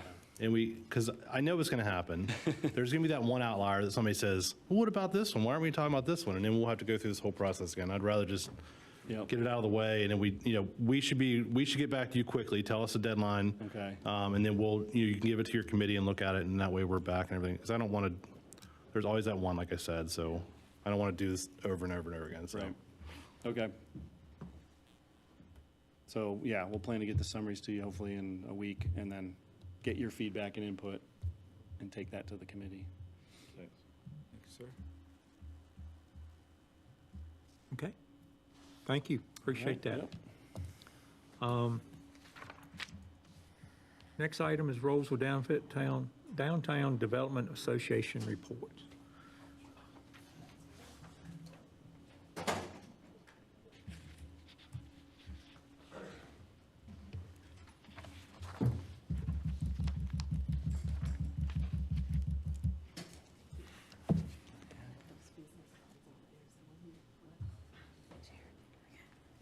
Why, hello Sheila. again. Hi, State Sheila your name. Sutton. I'm back again. I didn't know I was going to get the comment, so that worked out beautifully. I am here tonight to share with you all, hello again, board, mayor, staff, and community. I'm here to share about our downtown Rolesville Downtown Development Association. Want to give you guys an update. This organization's been around for not quite a year yet. We're almost toddlers. So I wanted to give the board an update as to what we're working on, what we've been working on. And one slide I forgot to include, I will put the agenda up there, but I want to talk about our purpose. because I want to make sure that the community understands why we exist. So I'm going to read this to you briefly. The Downtown Development Association is a nonprofit 501c3 organization that seeks to attract new businesses, support existing ones, and work with local stakeholders on marketing, beautification efforts, small business development, and organizing activities and special events to help create a sense of place in the heart of Rolesville. And I want to correct something on that. Some of the Chamber's mission is in there because we are focused on not so much helping the small businesses, that's the Chamber's role. Our role really is to attract development to Rolesville. So our mission has been updated. So that was a little outdated that I read. Apologize for that. So what I'm going to talk about tonight is I want to introduce our board, the ones that are here tonight with me, talk about our organizational structure and what we've been doing this year. This has been our year of establishment. We're going to talk about some achievements, our current efforts, and then looking at 2025 and beyond. And please stop me if you have questions. Although I like to get through the presentation, I do not mind being interrupted or being asked questions throughout, because I know we forget our questions at sometimes. So who are we? I want to start with, we have a logo. So this is our logo, Rolesville Downtown Development. We were established in 2023. Again, we're toddlers. So that's our logo, and we do have a Facebook page, and we'll talk about that a little bit later, but I wanted to highlight that, and I'll bring it up again. So I'll start by introducing myself, Sheila Sutton. I am the current president of the group. Catherine Presley Van Buren is the vice president. She was here earlier. She had to step out for a work call. Michael Ely, which all of you probably know, he is the pastor of New Bethel here in town. He's our treasurer. We do have pending an assistant treasurer coming on board, so I'm not going to announce that person just yet because our board doesn't know yet.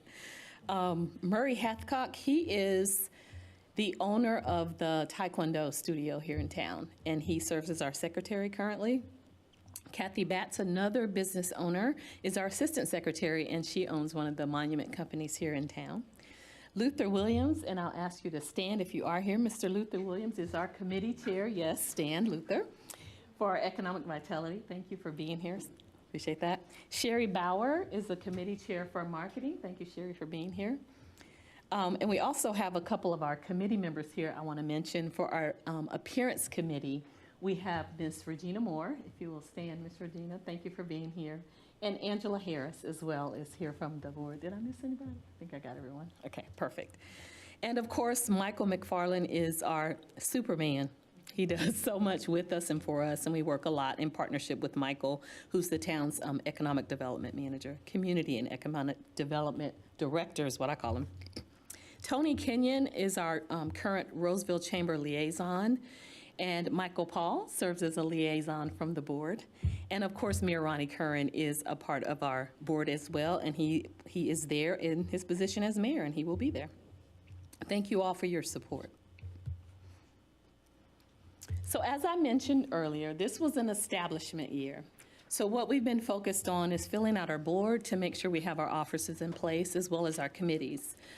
We do have pretty much a full board, except for the assistant treasurer that is coming on board soon. We also have 3 committees. I mentioned the economic development, actually it's economic vitality. I struggle with that name. I mention that at every meeting. I don't like that name. Economic Vitality Committee, we have our Marketing Committee, and we also have our Appearance Committee. So those are the 3 committees we currently have. We've also focused on having our organizational documents in place. We've established our bylaws. We have our notes that we have from each meeting so that if folks want to find out information about us, we have that available for them. We also have our officers outlined as to their duties and their roles, as well as our committees. So that's all established for our organization. We've been focused on marketing. You saw our logo, our beautiful logo has been established. We also have a Facebook page, and we also have a town web page, and I'm gonna have Michael talk about that a little bit later, and some business cards. He'll share about that later. But we also established a bank account. Obviously, we need that. We have a bank account established and a process for spending money and for getting reimbursed if you do spend money. And I'll talk a little bit more about the Treasury later. So what have we been doing? So I'm just going to go quarter by quarter. So first quarter, as you all may recall, the end of January, beginning of February, we had an event here where we did kind of a developer open house, where we invited several developers to come out so the community could get to know who we are as an organization and what we're doing and why we're here, as well as meet some of the developers and hear what they want to do in Rolesville, just to hear their heart. So that's very good. This group is really focused on relationship with developers. So that's our sole focus, is to establish those relationships and expand those relationships and to meet new developers. I know a lot of people all over the county, so we're going to be bringing in more and more folks. Second quarter, we spent some time at the new cobblestone development. We got to tour, we got to see the businesses that are coming and the areas that are laid out, as well as the apartments. I don't know if, I'm sure you all have explored that, but we love that apartment that overlooks the courtyard, the big, big one. So everybody was trying to rent that one. So we were all writing down the address. What's the address going to be? So we wanted that. Even though it was upstairs, we'll deal with the stairs for that big apartment. So, and then third quarter, we spent some time with one of the developers, did some personal time with him. Robert Shar came and sat with us during our board meeting, and he shared kind of his vision for Glow on Main and got our thoughts as well. So that was a great opportunity. Some other things I'm going to talk about is the facade grant program. We want to kick that off in 2025. More to come on the next slide, or next couple slides on that. And then we're also working with planning on downtown signage. We want to designate Rolesville to have specific signage that designates that you're in downtown Rolesville. Just like when you go to downtown Raleigh, you see the signs that they have out there. We want to make sure that we have specific signage for downtown. And then, of course, fourth quarter, we're here giving you an update on what we're doing. And of course, hopefully we'll participate with the town in partnership for the Fall Festival this weekend. Whoever can participate, I will be out of town, I will not be there, but hopefully we'll have a couple of members out there. And then one of us, possibly me, will be doing an update on the mayor's Facebook show coming up in December. So as you see, we have a lot going on, and I want to emphasize this is a volunteer board. We are a nonprofit, nobody gets paid, there's no dollars. So these people are working out of the goodness of their heart, so cheers to them. Let's give our board a hand. Some of you may know I was a cheerleader, so I'm gonna get you involved. So I mentioned the facade grant program. I'm excited about this. Michael and I have kind of kicked this around for a couple of years, talking about this facade grant program. I think it's so important to make sure that your downtown looks like a place where people want to be and want to go. And the more you take care of what it looks like, just like your house, people will take better care of it. If you cut your grass, people won't throw trash in your yard. If you don't cut your grass, they probably will. So this is specifically for downtown Rolesville businesses. It's going to be a matching program, and it's a reimbursement program. So 50% of the cost would come from the business owner. 25% will come from us, the RDDA, and I'll talk about how we get that funding. And then 25% will come from you all, the town of Rolesville. We want to do awards twice a year. And the approving board, this is still being decided. The approving board will either be the RDDA or the Town of Rolesville Advisory Board. One of the boards, Parks and Rec or Planning, will bring a proposal to you all with a formal, to get your input on that. Or it could be you all. You probably don't want the extra work, but anyway, those are options for approving. And so what it's gonna cover, this is not all of it, but this is some of it: landscaping, lighting, signs, fresh coat of paint, and permanent signage. So not your temporary signage, not your sandwich boards, not those little flying, whatever those things are, y'all know what I'm talking about, none of that, but permanent signage to help people upgrade their look and keep it fresh. And the goal is to start this program, the first offering, in February 2025. So we have a pretty aggressive goal on getting this done. So I'm gonna talk a little bit about our funding. So last year, when we came and asked for some money, y'all gave us some money. Thank y'all. Our organization must have a budget, obviously, to operate. The town graciously awarded us $10,000 kind of as seed money to get us kicked off last year. And we have been very frugal, and we have not spent a lot of money, I am proud to say. We have a balance of $9,400, so we've only spent $600. And we spent that wisely because two of our leaders went to conferences with that. We did an open house and paid for that. We did business cards and then some printing costs. So what we're doing is we're going to start seeking donations. We're putting together a membership kind of donation. You all are familiar with how the chamber does their membership, so you may pay $100, $200, $400 a year. we're doing, starting at $5,000, we want people to partner with us. So we want people to be builders in the community. So we'll have different levels of building the community. Remember, we're a nonprofit. So the incentive is whatever they give us, they get to write off. So I think that developers and others will be more than happy to donate to this organization because it is a nonprofit. So we're going to be seeking for this year at least $10,000 in donation to pretty much double our budget for the year. And with that money, then we can fund those programs like the facade grant program. And we're looking at membership fees, if we want to have some type of membership fees. Don't know if that's feasible, but we're trying to figure out if we want to have that, because we have been asked, especially by realtors, to join us. So we'll be looking at if we want to have that in the future, but that's definitely something we'll be exploring. But we're going to raise some money so that we can give some money to our businesses to help them. And I think we've already had some inquiries about the program from a couple of businesses. They heard through the grapevine, so they're ready, which I love. So looking ahead, 2025 and beyond, we want to continue to develop our organizational leaders. So leaders will change out. Again, this is volunteerism. Just like our chambers, you have to continually nourish and coach and make sure you have good leaders leading your organization. And there will be some change out because a lot of the folks that are involved are business owners, and they may not have time to continue on the board. When we first started this, kind of keeping people up to date on what was going on Main Street, I think we had about 50 to 70 people on the list. And I had a lot of people said, I love what you're doing, but I can't put any more on my plate, right? So we will continue to recruit and broaden our leaderships to make sure that we have the folks that we need to run the organization. And we want to continue to broaden our reach to developers in the area, not just in Rolesville, obviously, not just in Wake County. There's developers all over.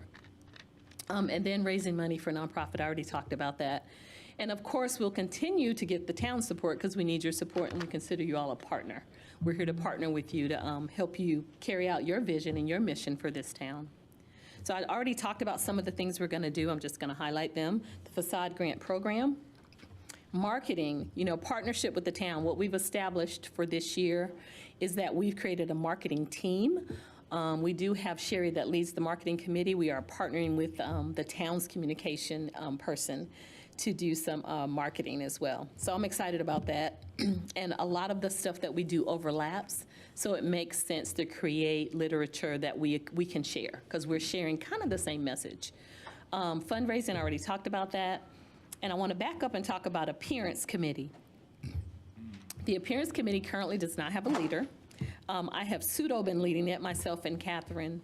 What I see this in the future being is something that could go under either the Parks and Rec Board or the Planning Board, and I'm going to bring a proposal to you all.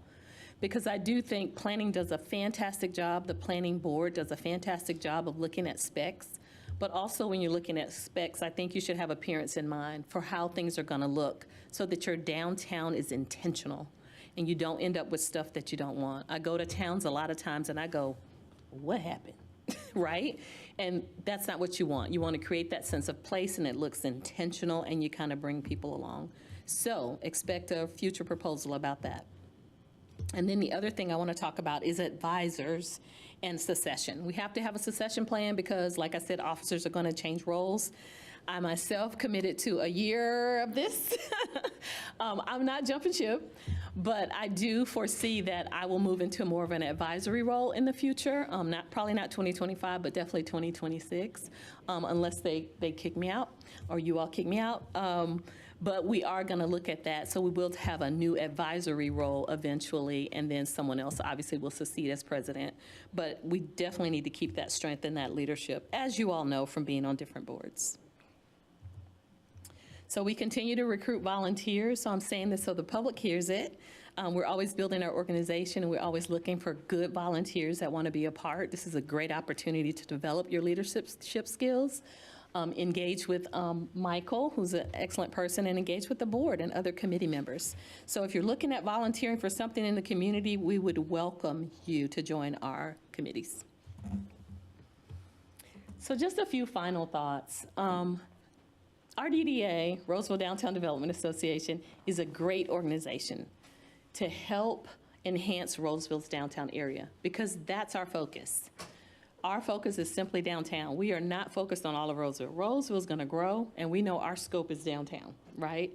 You guys are probably like, what's downtown? Like, I consider downtown from the museum down to the bypass. That's probably about it, right? So beyond that, it's somebody else's job, right? But that's what we're focused on. So we believe that a strong partnership with the town and the chamber is a must. It is an absolute must. And I just want you always to keep in mind that this is a volunteer board. So we're always recruiting, and thank you all for your support. We will continue to do an annual town update yearly if you all want it that way, or if you need it more often, just let us know. And I will stop because I can talk all night, so I'm going to stop and ask, what would you all like to see from us that either you haven't seen or that you're curious about? I welcome your questions. So I'm curious to know what 2025 looks like. So what will we see? Will we visually see anything that is a product of the RDDA? Great question. I think the main thing you're going to see kick off for 2025 is the facade grant program. So you'll see that actual program go into place. Those applications will go in, and hopefully you'll see some work come out of that where people are improving based on the awards that they receive. So that will be one thing you'll definitely see. Other things you'll see, marketing tools, and I'm going to have Michael come up because I know you have some things to share about that. Some of the marketing tools that we have, you're going to see those in place. And I had my business cards and I left them in my purse, so I think Michael has some, yeah. Yes. Do you want to talk about the flyer and show them the page? Yeah.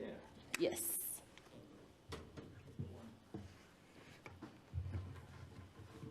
There's some business cards coming around, and if you scan that QR code, it goes to the Facebook page.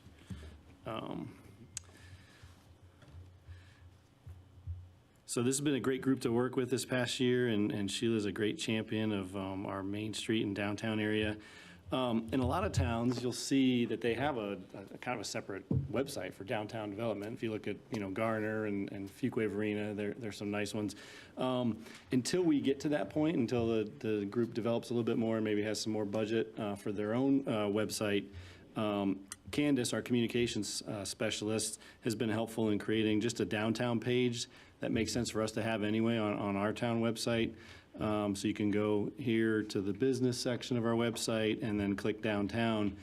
And we've just kind of populated this with some, things that are going on, the Main Street Vision Plan, of course, Main Street Project, where there's a link to that project website, information on the association. Main Street Park, of course, is one of our main assets in town, main amenities. A little bit of news here that recently took place, and upcoming events. And just some more information about what's happening on Main Street. Of course, Cobblestone Village is coming soon, almost ready to open. Candace created this guide to Main Street for visitors and shoppers, kind of a little map here. And this is still in process, so this is kind of in draft format, but we'll continue to improve this. And the idea being that we'll have, from this, we'll have brochures and printed materials as well for the group to hand out as need be. I like that part right there. Yeah. That's good. So something that this could be, turn that into a brochure we Yeah. hand out at the chamber and in different events, Some of so. the stores to keep that Nice in there. digital kiosk. That is cute. I like that. Yep. A nice digital kiosk right in downtown. Just some of the main developments. We put something up here on Walbrook. And then also Glow on Main is another big project we're hoping to see take place soon. I think we got a little bit of design sheets in there. And then ultimately, some information for developers that are looking to relocate here. So we'll continue to populate this with information that developers are interested in when they seek to locate to a town. Kind of what's here already, what's coming. Yeah, so, and again, we can turn this into printed materials as well in the future. So that's how we're kind of partnering with the group on marketing efforts, so. And some of the questions that we get a lot of times is it's one thing to have paper, which is fine, to have paper brochures, they get stale, right? So it's nice to have that QR code, because we can also hook to this page so they can have instant information as well. So those are some things that you are gonna see in 2025. The facade grant program will be a big one. I'm looking forward to that, and then our marketing documents will be something else you'll see. And hopefully you'll be meeting new developers that we're sending your way. Like, how do you know who we are? Oh, Downtown Development Center. So get ready, get ready, get ready. Very good. Thank you, Michael. What other questions do you all have? Are you planning events to bring developers to Rolesville? Yes, that is our goal, is to have, hopefully when Cobblestone is open, even Walbrook, so we can do some things. We're trying to partner with them as well to help with their kickoffs, to be there to welcome folks and invite folks and push folks out on our, push information on our social media as well. So that's something we definitely would love to do. And we've already spoken with Holly. I stay in close touch with Austin Williams, but definitely talked with Holly, and she's like, yes, any promotion she welcomes, and she's with Cobblestone. So yes, we'll be definitely doing that. You mentioned that you guys are not in partnership with the chamber. We are. We partner with the chamber. And how can we better help partner with that, with you in that relationship as well? I think it's some of the business stuff, kind of some of the events that they have. Really just, our big focus for 2025 is getting our name out there. This year of 2024 was really establishing the organization, getting our documents in place, getting our face out there, but really it's partnering with the chamber so that folks know who we are and what we do, to make sure that it's definitive about what we're focused on versus what they're focused on. So I think having some joint events with them would be very helpful, going to some of their business, is it expos that they do? It's something they do at the end of the month. I try to attend as much as those that we can, but to really introduce ourselves. And each time I go, Philip allows us to introduce ourselves and let them know what we're doing. Business after hours? After hours, that's what it's called, yes, just to expose. Great question. But yes, they are definitely a partner. Sherry is a part of the chamber, so she is also a liaison with us to the chamber, as well as Tony Kenyon. Tony owns Consinity Health. I know you guys are new. Do you have any opportunities yet for like volunteers from like, say, high school level and into the schools? Because I think back at always like the kids filling out stuff, and they're always like, they want to stand out. I mean, this is something that would majorly stand out for them to show that they've been involved already. I love that question. Were you in my head today? So the reason I said I love that question, really, I was thinking about that, because when you think about technology, so I had a free headshot done at an event I went to last week, and I went to the person and I said, even though I powdered my face, it's still shiny, can you fix it? And he was like, you know, you could get like a 20-something-year-old to help you with this app, and you won't have to pay me another $25. I was like, ooh, thanks for the tip. So I was just thinking about that when I was thinking about the Face app, but thinking about bringing on some younger folks. Even on this board, I've always said that we need a youth council to help bring in some great ideas. So yes, I was thinking about talking to Philip about, can we partner with them on some of their youth stuff, and a component could be working with us. Awesome. So great question. I was thinking about that today. To that, you know, you can also partner with Wake Tech right down the street. They have an architecture school. That's very true. And a great development idea. school that I think would be a good idea, because that way you capture that young adult and make sure. I would agree. Great idea. So yes, want to spread our wings. So the more ideas you have, we welcome them. This group is truly here to help the town, to help Michael, to help the community. So we welcome your ideas. So the more the merrier. Question for you, ma'am. With our economic development feasibility study, how can that assist your development? So truly, we haven't delved into that deeply. Our goal right now is building those relationships with developers. Okay. So hopefully what will happen is we'll meet some developers that want to bring something to that area. I do know a couple of folks in Garner that have expressed some interest in coming to Rolesville, and I have them on my list to call. But hopefully we can bring some developers that are interested in helping to develop that area. That's what I'd like to see more than just residential developers. Yes, because once that has been identified with the study, it would be likely to have it in writing. Yes. That land is preserved and protected for commercial development only. Exactly. So that's our goal. We do approach developers, and we do a lot to approach businesses too. So our goal, whenever we're out recruiting and talking to folks all the time. I was just somewhere. Where was I recently?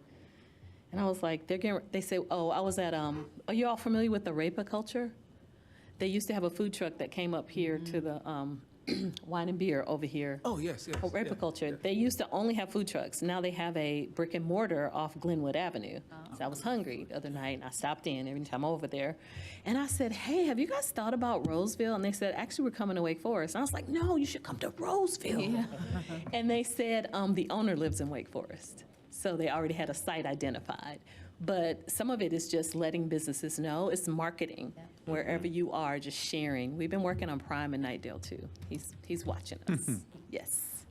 So definitely, great question. What other questions can I answer for you all?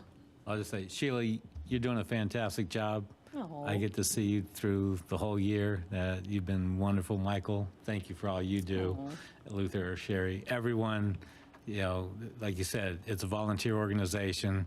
It takes a lot of time, and I see progress being made, and I know it'll continue to do good things for our town. The facade program is going to be awesome, and you're going to help bring people to our town that wouldn't come otherwise, and that's what it's all about. So thank you for all that you do. Thank you so much. That means a lot. Thank you all so much. Any other questions? Well, I appreciate your support, and thank you for your time and attention. Have a great night. Thank you, Sheila. Good. Good to see you. I echo what Michael Paul said. Very good job, all of you, Michael, Sheila, Thank you. Mayor. Sherry, and the whole group. I mean, I tell you, all of you do a really, really good job, and 2025 is going to be the year that's going to take off. So. And I'd be remiss if I didn't mention planning and all that Meredith and her staff does. Tanner's here tonight. Thank you all so much for everything that they do. I know I bug them a lot, but they're open to our ideas, and I appreciate what they're doing because I know they have their own workload, and we just add to it, but we add good stuff. So thank them as well. Thank All you. right, thank you all. Okay, thanks. Good report. Appreciate y'all coming out and supporting Sheila with that report. Thank you very much. It's only one item left, but I think this is a pretty big one we've been waiting for. So I'm going to ask for a 10-minute recess. Just to give a break. We've been going over 2 hours now. So by that clock right there, let's come back at 8:18. Thanks. We are in recess.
Going to call back to order the Rolesville Commissioners Workshop session, October 22nd.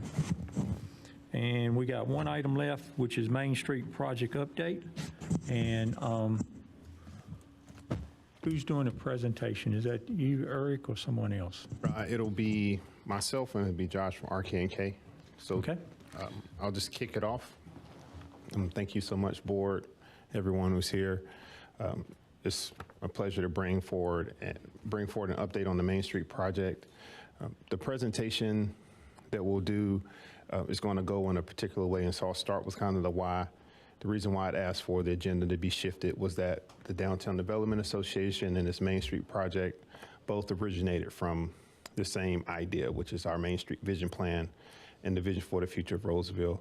So I'll start with that and go over some aspects of that, and then I'll give a high-level update over the financials of it. I think that's important for you all since we've been spending quite a bit of money and it's an expensive project, and we have a lot of stakeholders on that. And then we'll do the technical update on the project, which will be when Josh transitions in to give updates on that, and we'll talk through where we are, some things that we've overcome with the project, and next steps with it. And so as you know, the Main Street Vision Plan is just like the Main Street project, is very, very robust.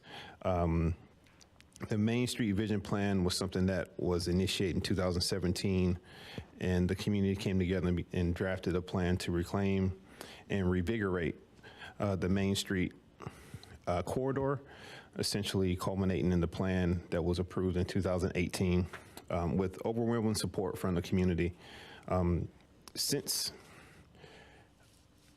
Highway 401 it predominantly served as a pass-through for automobile traffic traveling to and from the Triangle area.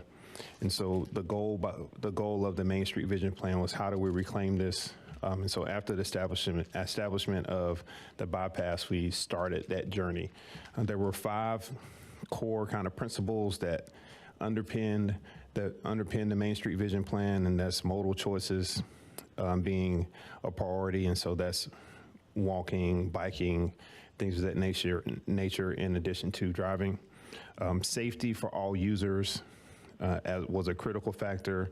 The third thing was using the best design practices to create access management and enhance connectivity within the downtown area. The fourth one was attractive design that would also support surrounding land uses. And lastly was quality development and redevelopment also needed to be supported with the plan. We engaged Campo with the vision plan, and we received over $12 million for this project from them to help make that vision come to life.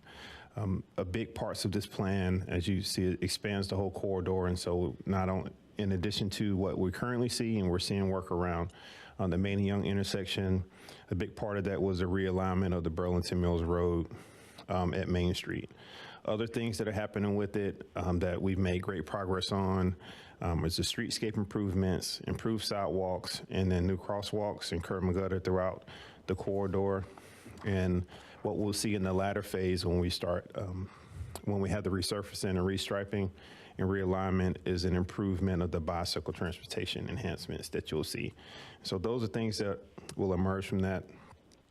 A majority of the work has been done with a certain sect of that money that was provided to us from the Americans with Disabilities Act. So there are 3 pots of money that kind of support it. There's a portion that's non-reimbursable, and that's our technical skin in the game for that. And then there's the Campo money, then there's the DOT money, and then there's this American Disabilities Act money, which goes specifically towards the updating of the curb ramps throughout the corridor. And so a lot of those curb ramps that you've seen, the majority of them, outside of the ones that are located directly at the Main and Young intersection and the ones directly across from Town Hall, have been completed, and so we've seen some improvements on that. Also, we made some changes in the plans that will make those crosswalks throughout that corridor high visibility, and so they'll kind of stand out at night because we anticipate people to be walking and navigating back and forth between what will be the future Walbrook location all the way up to the Manning intersection, because those two developments sort of kind of bookend this project in a very succinct way. In addition to the 42 curb ramps throughout the project, we've partnered with Walbrook to develop a widening, medians, landscaping, and a 10-foot multi-use path. Some of the photos, like do you see here on the screen, and the next one, they depict that future vision that that the community and this plan set forth. And in a meeting that we had in the field about 2 weeks ago, I believe it was maybe 2 days after Cobblestone had taken down the green fence, the construction fence, the privacy fence. And as we stood out there at the end of the meeting, I had mentioned to the staff, I think Michael was there, and Candace and some others, that we look closer to this vision every single day. And so when that particular fence came down, the perspective that you see standing up there, you kind of see how this walkability and being able to come from the sidewalk directly into a storefront is getting closer and closer. Cobblestone is making great progress, and you'll see that they're building out in that building 3, and so they're expecting some of their tenants to start moving in mid-November, and then residents moving in by the end of this year as well. And so we'll start seeing more activity. So we're thankful for that. We've been pivoting in the project to pave in a sidewalk, a temporary sidewalk on that side, so that they can go ahead and start utilizing it as pedestrians as well in the last 2 days. And so these are things that we're taking, steps we're taking, but I just want to take a moment and just remind everyone of just the purpose of this project and the why behind it, because in the midst of some of the construction and detours and stuff, it kind of gets lost. This is a vision that initiated long before I arrived, and it's something that I believe is underpinned and supports the desire for the community for certain amenities. And when I say the community, I don't mean future growth and the people that might move here, but the people that already live here that wanted to spend their time more in Rolesville and seek out amenities that were close to those restaurants, breweries, bars, entertainment. And so this project is making that possible. And so I just wanted to take a second and highlight that.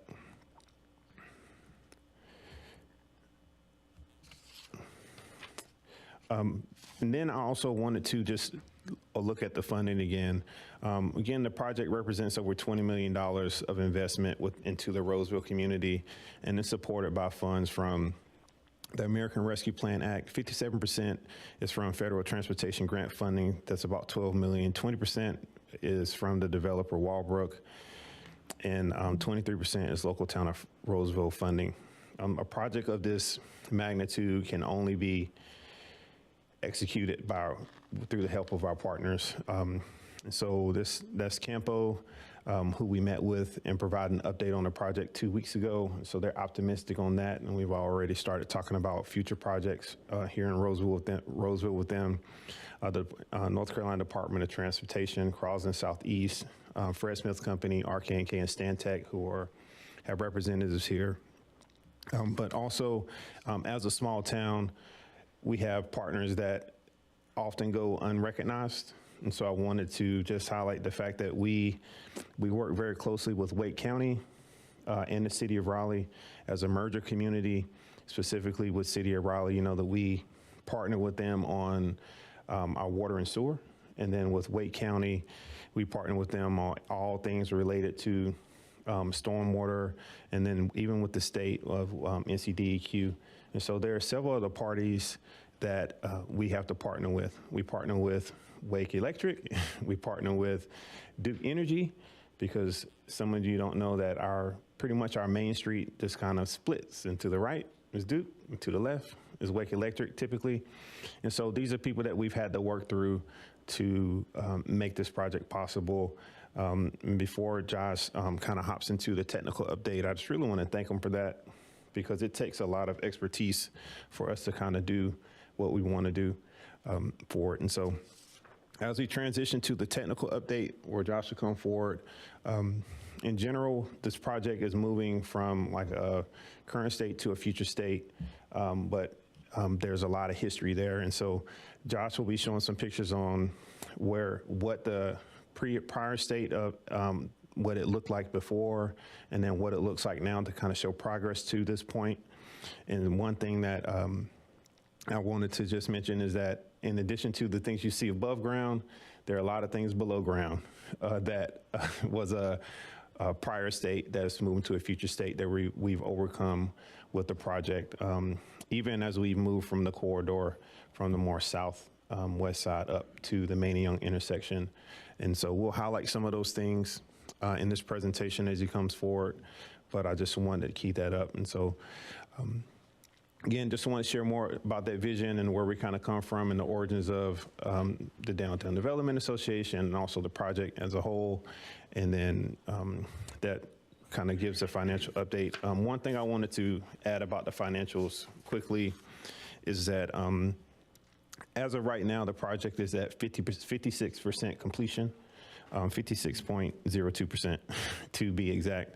And our cost to date, we're tracking at about 59% of the funds have been used to date. And so the threshold for NCDOT for a project to be in a successful place is that gap is less than 15%. And so if we're behind, then if it's lower, then it's behind. But if we're over, then it means we're trending. But we're trending very well with that, despite some of the changes we've had to make in the field. And I wanted to address just a rumor mill comment. The project is not running out of money. We're in a very good position. We stay very in close contact with Campo. And so one thing that we've experienced with the project is that certain ideas have just come up about it. And I wanted to really state that very explicitly, that we're in a great position financially for the project, and we don't have any concerns in and around that. And so I just wanted to do that, bring that to you. And so I'll pass it over to Josh and RK&K, Josh and Ben, our RK&K, and they'll go through some technical updates. And then after that, we'll just open technical updates, next steps, and then we'll open the floor to any questions that you have. We're encouraging anyone from the community that watches this, since it is a work session, not a business meeting. We don't have a public comment, to please use the email address, phone number. We'll be monitoring that if you have any questions, and ultimately any question that we may not be able to answer for you tonight, we'll reply to you all directly, but turn it into an RFP of some sort and post it to the website and share it out via News Blast to kind of answer some of those themes that we see in questions in regards to the project. So before we get started, can you introduce all the guests you have? Because you got more than. Yeah, I was going to start off with the introductions. Okay. All right. Yes, sir. That'd be good. All right. Well, thank you, Mr. Mayor, board, and staff for letting us come and present. My name is Josh Douthit. I'm with RK&K. We do contract administration, CEI, and coordination with DOT for the project. This is Ben Henderson. I assist Josh with all of his contract administration, and basically we run meetings and work on getting submittals approved and stuff like that. So we also have Rylan Height and Brian Keaton with Fred Smith Company, the contractor. And we also have Thomas Hoppy and Melvin Briggs, Stantec, who was the project's designers. And one person I want to mention is Tris. In addition, so these are very humble men that are before us. They are our partners, in making this project happen. We went through a very rigorous process, myself, the former manager, and Michael and others, when we put out an RFP to do a selection. And so in addition to the construction, engineering, inspection, and all those services, they also provide support on the communications front. And so Tris is not here tonight. He's a little under the weather, but that's one other person of the trio that we regularly partner with to make things around the project happen. So I just wanted to thank him because he's likely watching it from home now. He wanted to be here, but he was a little sick. So we wanted to start off with the project update. We wanted to go over the sections of the You have project. to hit the button. You have to press the button on that. Sorry. That thing. There we go. So we wanted to start with the sections on the project because the project is split into different quadrants. Like Eric was mentioning earlier, there's the Walbrook section, which goes from Jonesville to the new Burlington Mills. There's the new Burlington Mills to the old Burlington Mills section. There's the ADA improvements from there to School Street, and from Perry to William Street is the Main and Young improvements. So we just wanted to show you some stuff that we've already done with the project because we've been working here for almost 2 years now. So the first section we worked on was the Jonesville Road intersection at Main Street. This picture was taken in March 2023. We have erosion control, clearing, grading, and other minor stuff to get ready for the project. Here's a picture from the same angle in September 2023. As you can see some improvements. There's curb and gutter, there's some asphalt widening going on. There's stub outs for the new Walbrook development. And this was taken 2 weeks ago. We have a whole new traffic pattern, and then you can see the Walbrook development that's also going on site. Next, we have the Burlington Mills Road realignment. As you can see, they've started clearing. You can see a rough road going in. This is in March 2023. And next is September 2023. On this particular section, not much has gone on in the past couple of months because we're pushing for the intersection to be complete. We are still anticipating that to be open summer of next year. And here's Main and Young. This was in March 2023. You can see the cobblestone development starting on the left.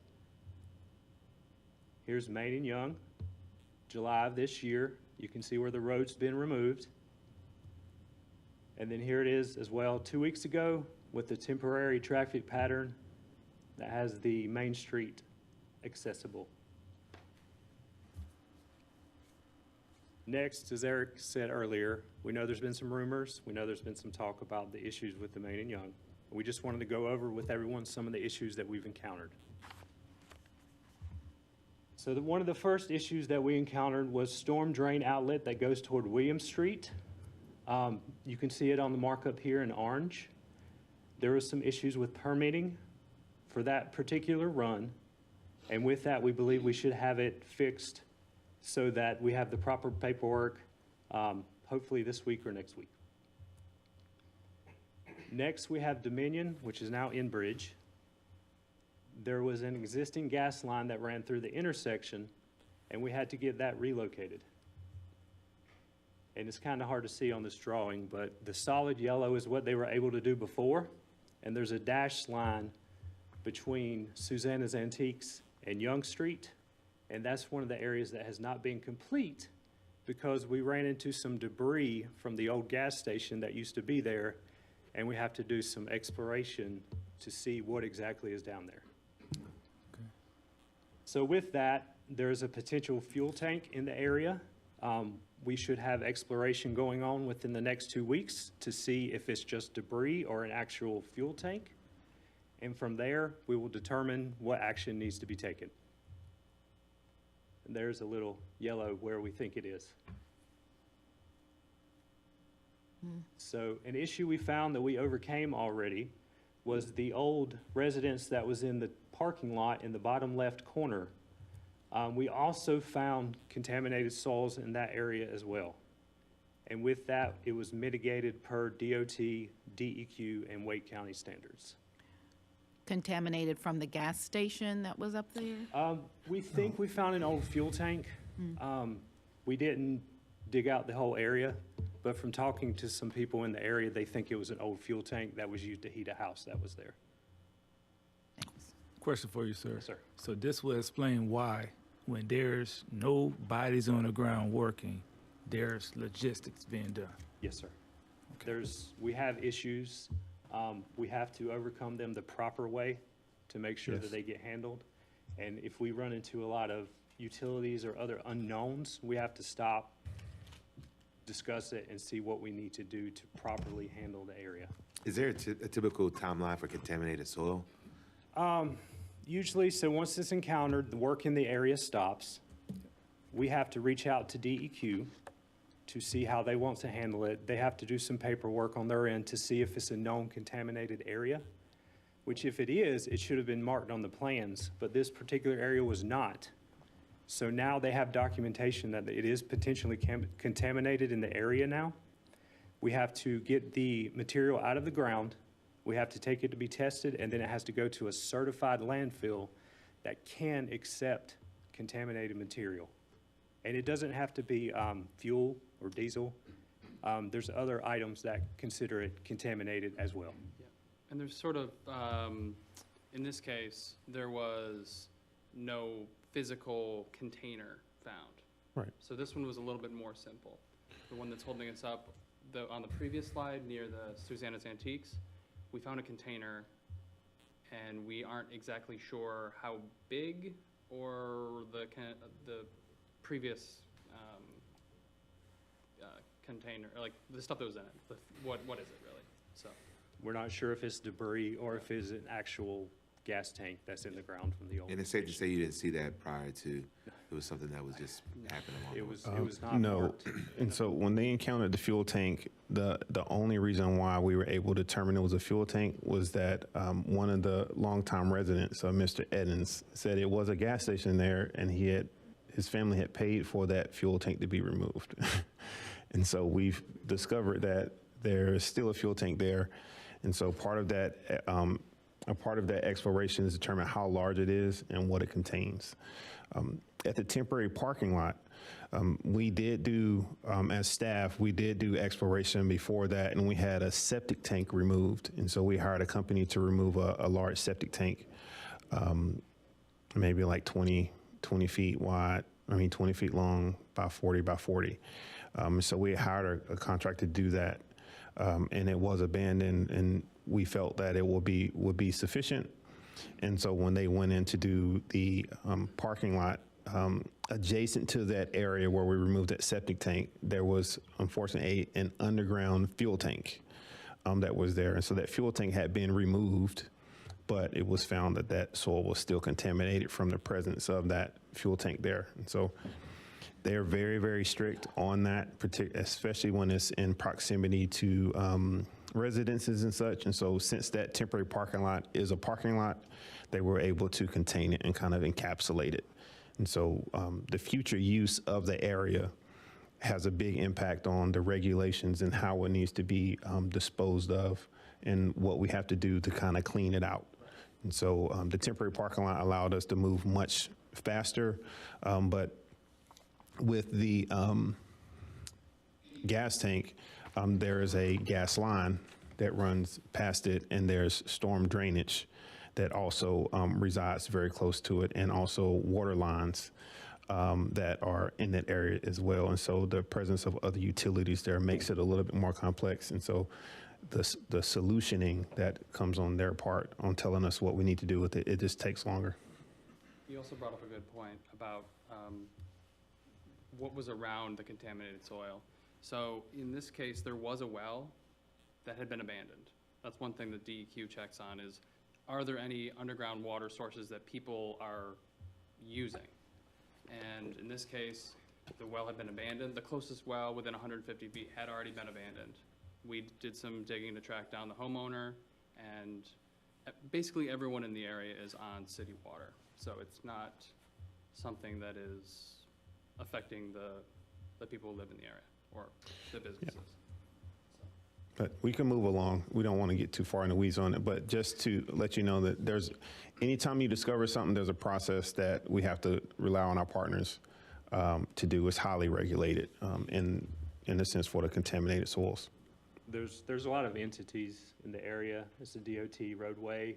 We have City of Raleigh Utilities. There's DEQ. We have to discuss and assess with each entity depending on if it affects them or not. So next, we have a Ting fiber line that was recently installed before we started the project. It ran from the Privet building down to the parking lot.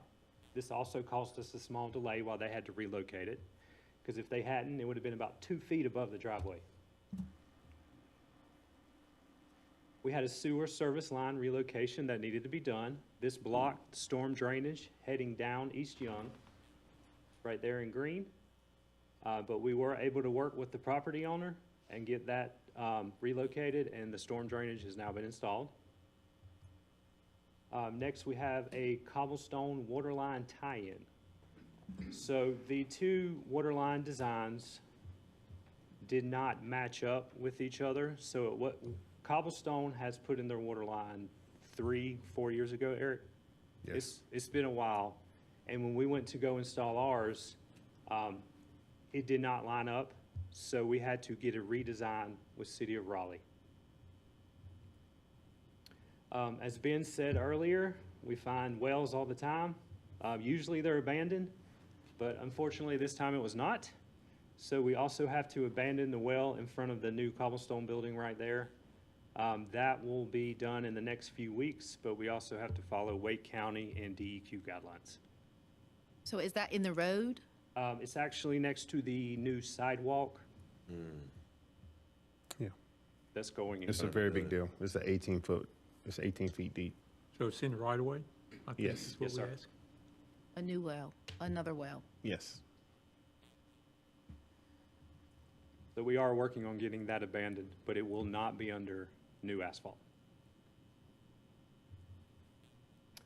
And as we've been working through the area, the existing water line is old and brittle, and some of the areas are too close to the surface. Normal guidelines are 3 feet below the subgrade, and I know we found some that were much shallower than that. So as of lately, we've had 6 water leaks that had to be fixed by Fred Smith or City of Raleigh Utilities, and these are their approximate locations. So with that information, we worked with the City of Raleigh, the Town of Rolesville, and NCDOT, and we're going to be doing a new water line installation throughout the whole intersection. Here's a rough drawing. The blue lines are new water line that's going in. The white lines are existing water line that's going to be filled and capped once the new lines are in service. So as you can see, we've had a good number of issues that we were not aware of until we closed the intersection, because either they weren't on the plans, on the as-builts that have been going, that the town has and maintains, or they were in the wrong location. So now we're going to go up into future upcoming work. We've broken this up into 2 sections. The first section is for the intersection work. The main driver currently is the water line work. The underground utilities have to go in first before we can put anything on top of them. So we recently had a design approved by City of Raleigh Utilities. We're working with Fred Smith right now on price negotiations, because this is added work outside of their original bid. We're hoping to start it early next year, and then we'll work clockwise around the intersection. Once that's done, we'll work on the pavers, curb and gutter, flat work, other storm drainage that can go in. And then we'll be regrading the intersection, because the actual intersection is dropping anywhere from 6 inches to 4 feet, depending on where the original intersection was, to allow for water drainage. And then after that, we'll be working on the incidentals for the streetscaping, which includes benches, new lights, trash cans, trees, and other items. While that's going on, like we discussed earlier, we'll be working on the fuel tank exploration to figure out the limits of the contaminated material, and if there's an actual tank or if it's just trash and debris that was buried a long time ago under the ground. Once we get that figured out, then Enbridge, which used to be called Dominion, will come back and finish their gas line. So is the first one done there? You saying the design is approved? Yes, sir. The design, City of Raleigh has approved the new design that Stantec provided to them. So why are we waiting to early 2025 to do the work? We have to get submittals that DOT will approve. We're getting DOT to reimburse this work that's within the right-of-way. And with that, we have to make sure that the submittals are there, and then we have to go through all the new pricing. They have to provide materials, equipment, certified payrolls for their laborers so that we can review everything that goes in. Is that expedited, early 2025? That's right now, we're anticipating the end of the week to start negotiating on those prices. So has that changed, Eric? To start next year? We're hoping to what start do you mean? earlier, but Because I was thinking we were starting pretty soon on the water line replacement. Yeah, so the approvals by NCDOT is the thing that we need to wait on. That was something I wasn't aware of when we had that conversation. I thought everyone that needed to approve it would had already happened. And so that's one approval. When it comes to expedited, everything up to this point has been expedited. So when chatting with the city of Raleigh, they stated plainly, they said that if they knew that these water lines were in this condition, then they would have done a capital improvement project in advance of this project to replace all of those water lines, had they known that that pipe was in that condition. But as a merger community, one thing that a lot of us experience that are not in the city of Raleigh is that capital improvement projects lag behind, and they come up on an as-needed basis. And so had there not been a catastrophic failure, then that project likely would not have been initiated. But what I can say is that they've worked with us a lot. Typically, a redesign and approval would be 4-6 months. I had the conversation with their director of utilities and their assistant city manager, and within a weekend, they had a proposed option for us to move forward. And so what it took 3 months was like 3 days. And so they worked through the weekend, and within a week and a half, we were able to solidify the plan and get that over to Stantec for it to be approved. The thing about the initiation of plans, we did a lot of pre-work of this design of the project as a whole that went through all these approvals and clearances so that we can finally move forward. One thing that you all may or may not recall is that there was a span of about a year and some change where we were trying to get plans approved so we can get a green light to finally put it out to bid and get construction. And so any new addition to the project, especially of this magnitude, that's not just a field revision, has to go through all those kind of channels. But thankfully, it's made it through our kind of like, I say local partners, which is like non-state, City of Raleigh. And so DOT is doing those approvals now. And so that's the last leg before we can move on it. A part of the conversation that we had too was whether or not we should move immediately or delay it just because of some of the impacts that construction might have on the holiday season. And so it's kind of given a grace period in some areas. And so there's a pro to it, even though the con is we're having to wait to get something approved. It'll help us as far as the impact on local businesses to kind of give them more time to solidify their, to not impact the holiday traffic and such. And so and also the, because we knew that this project will be extended, this work at the intersection will be extended because of the water lines. That's why we pivoted to do the temporary roadway to provide for the traffic flow on Main Street as well. So we've expedited some parts, the parts that we can control, to be able to alleviate some of the, for lack of better words, headache that comes with the emergence of the water line issue. But this particular one is something that DOT's committed to, and they're working through it as fast as they can. And so hopefully we have those approvals soon. So I have a question. So when those water lines are being laid, you talk about delaying, affecting the area businesses.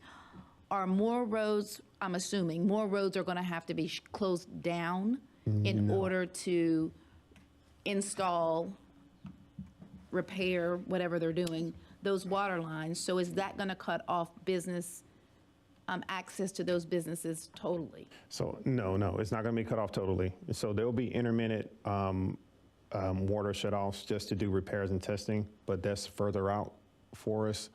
The thing that I say impacting business is more of the aesthetic. So the dust, some of those water lines have to be laid deep. And so just proximity to some of those pedestrian areas, it'd be disruptive to foot traffic, which is one thing that is important for their business, is making sure foot traffic, because there'll be trenching and all those things that are Y'all required had for it. conversations with the businesses? Yeah, we meet with them. We meet with them bi-weekly. And so we have a meeting with them coming up this Thursday, next Thursday. And they're aware of the, what is going to happen and that the road is not going to be opened? Oh, no, which road? Young.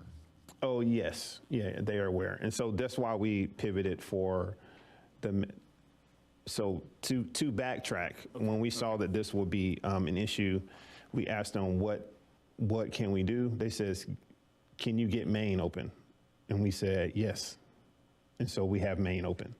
And so instead of digging down, which would impact those water lines, we had to build the road up in that temporary state. And so that's one thing that we've done through the conversation with them, is to be able to allow some traffic that can move through there. And so the thing that we're doing now is we won't be interrupting that north to south flow. And there will be flow from north to south for the remaining of the construction at the intersection, instead of there being like a dead end, which was there. So we've had conversations with them. We'll have a conversation with them next week to figure out what we can do around that, around parking and things of that nature as well. Okay, I have two more questions. As a community member, I want to know the answer to. Number one, these gas tanks and whatever else are underground that you're finding were not on plans or anything. So who keeps those plans, and are they like from 50 years ago and they just weren't?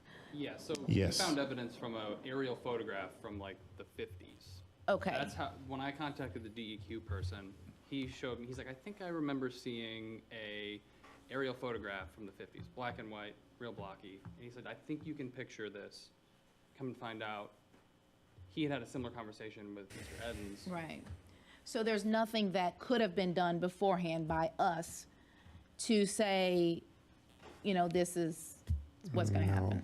Okay. So that's just so that people know that it's not the town of Rolesville's Yes. fault. We're doing our job here.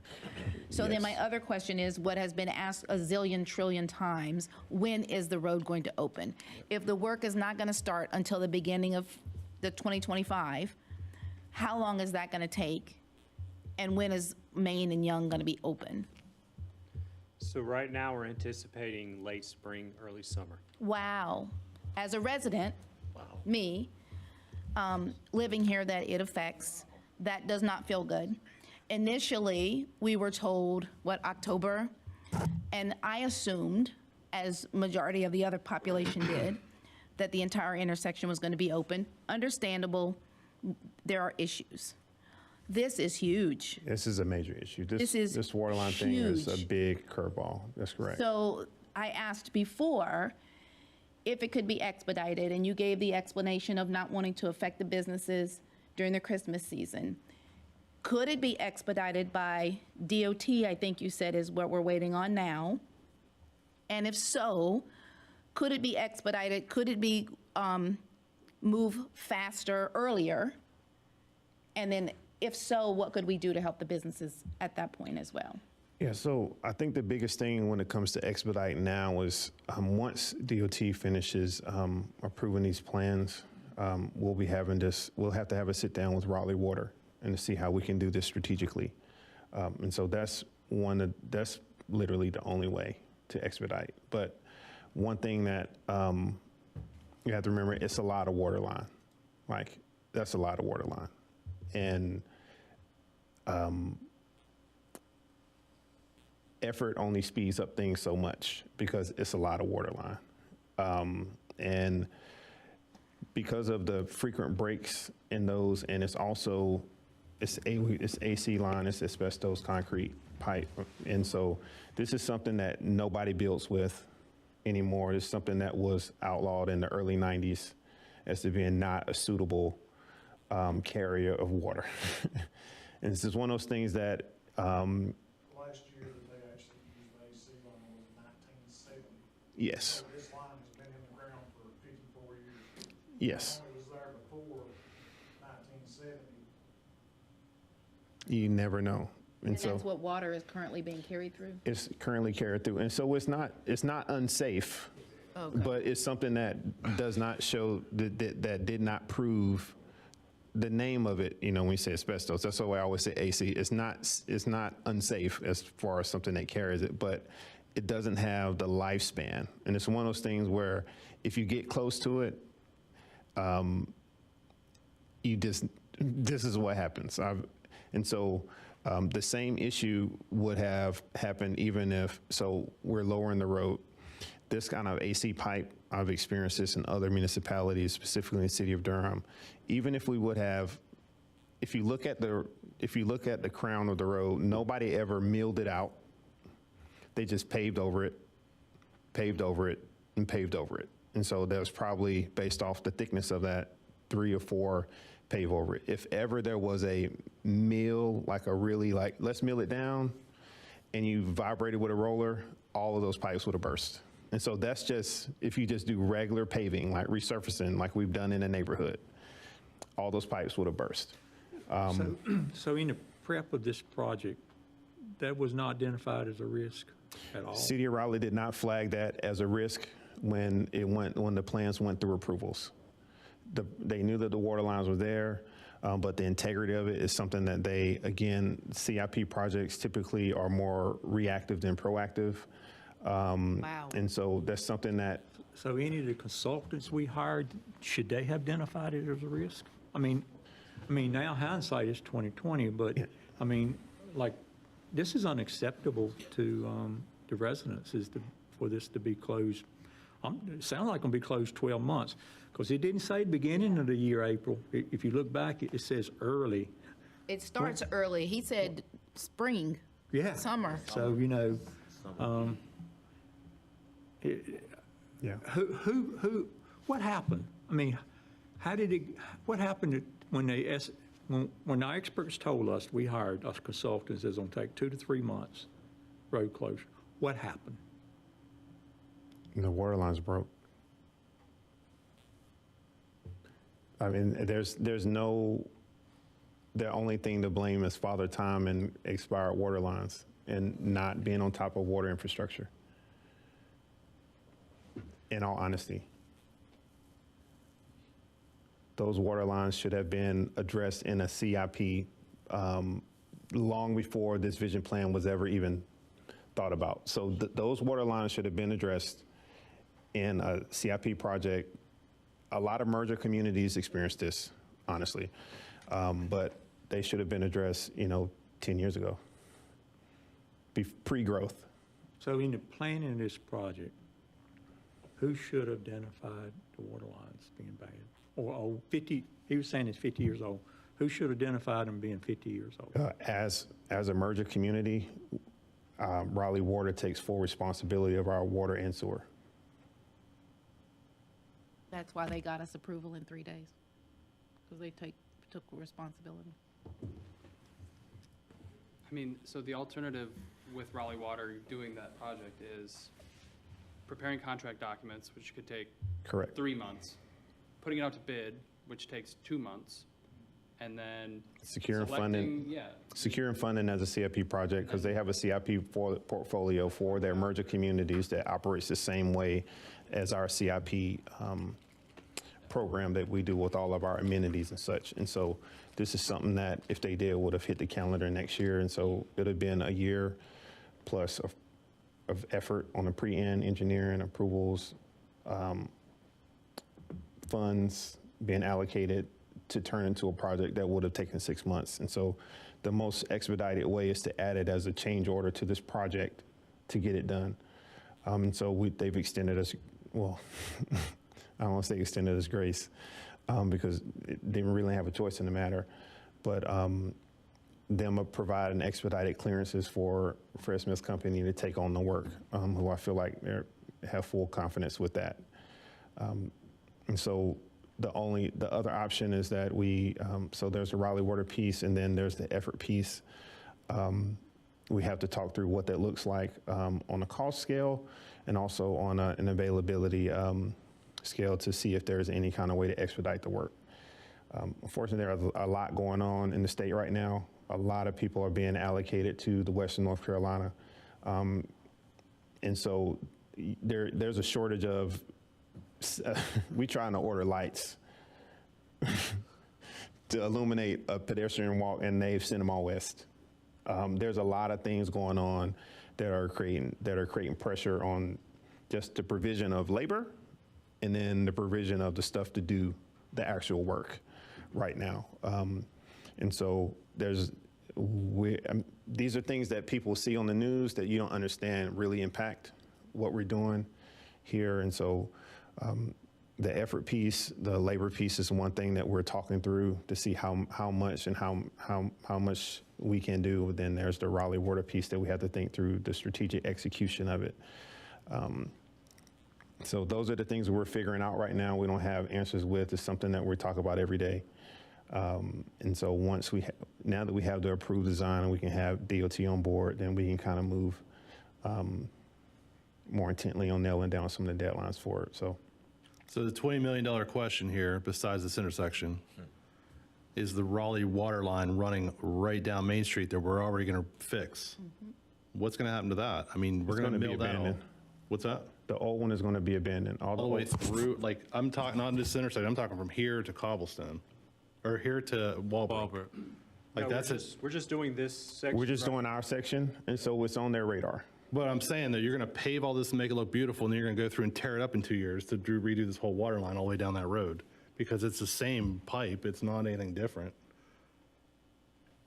That's why I don't want to get to that point where we're putting all this money into it and we're redoing it all in 2 years and it looks like hell again. That's the biggest question there, because I don't. And who's paying for the water line? Is Raleigh Water paying for the Raleigh replacement? Water. So DOT is going to replace all of the water infrastructure that's underneath the surface of the road, which is about 70% of it. And then we'll have a conversation with City of Raleigh since we're a merger community and we're doing the work through the project. And so it really comes down to what ends up being the cost. They're still going through the cost analysis for how much it will all cost. So that's one thing. So it's DOT. There will be reimbursing that underneath the same reimbursement that we have for the entire project. And then the rest will be something we have to we'll work with them under our merger agreement.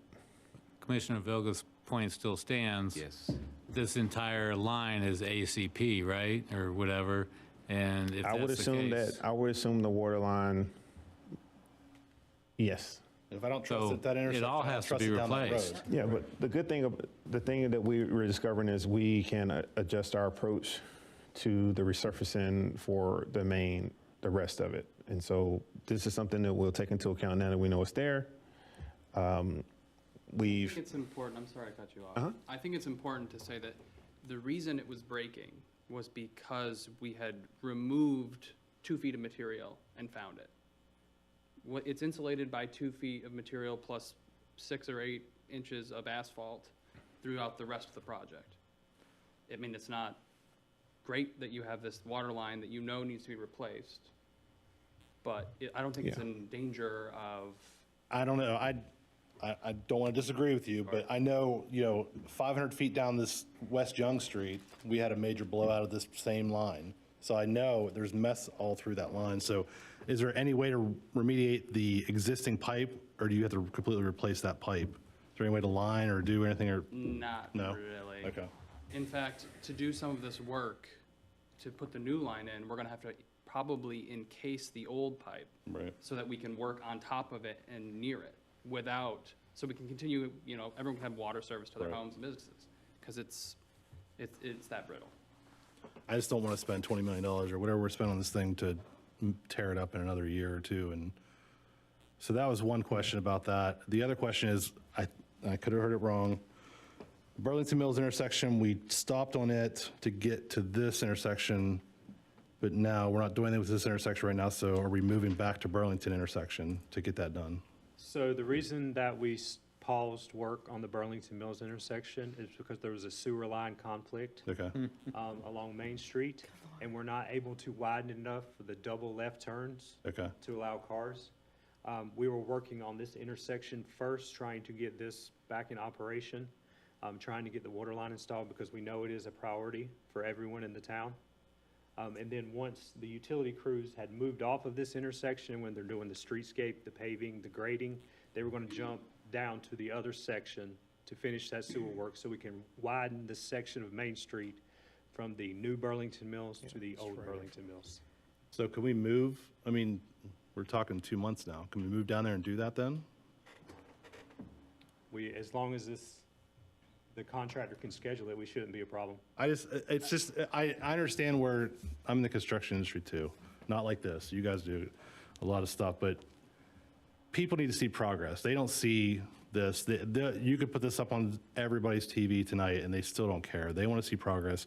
So if there's something where we could move this or that or do something that's getting done, they see people, they see dirt moving, they see everything else moving. That's, if there's something else on the project we could be doing, I'd really like to see that happen if we can. Okay. This is, I don't know. Give us a win in the win column. Yeah. And along those lines, is there anything stopping us from finishing East Young, from Main Street to East Young?